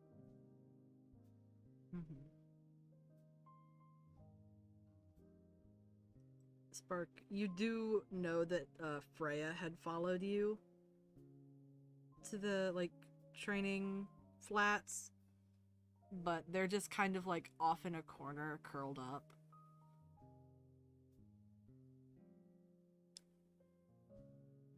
They're like, Spark's mad, I'm just not gonna approach, but I'm gonna be here for them. Sobbing at Freya. Freya probably thinks you're mad at them, too. Oh. No, the anger does not extend towards Freya at all. Yeah. I want to make that abundantly clear. Yeah. Freya is exempt from everything. Well, and specifically this case, this was the omission of information. I don't think Freya had control over that. Mm-hmm. Well, and I guess they technically did, because they were the one that was closest to Fen. Yeah, but also small Freya child could have trauma. Freya could have reasonably assumed that you guys filled them in fully. Yeah.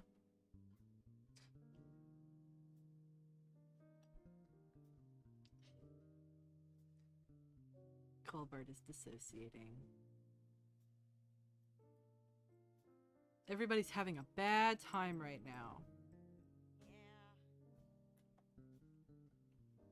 The roots are probably like they have found their own area to just be together. Yeah, just like, so, siblings? Siblings. Our favorite color. Siblings. We're all gonna die. Yeah. Alright. And that is where I am going to end tonight's session, everybody. And we will see you all next week Oh my god. for episode 79 Oh my god. of Open Hearts.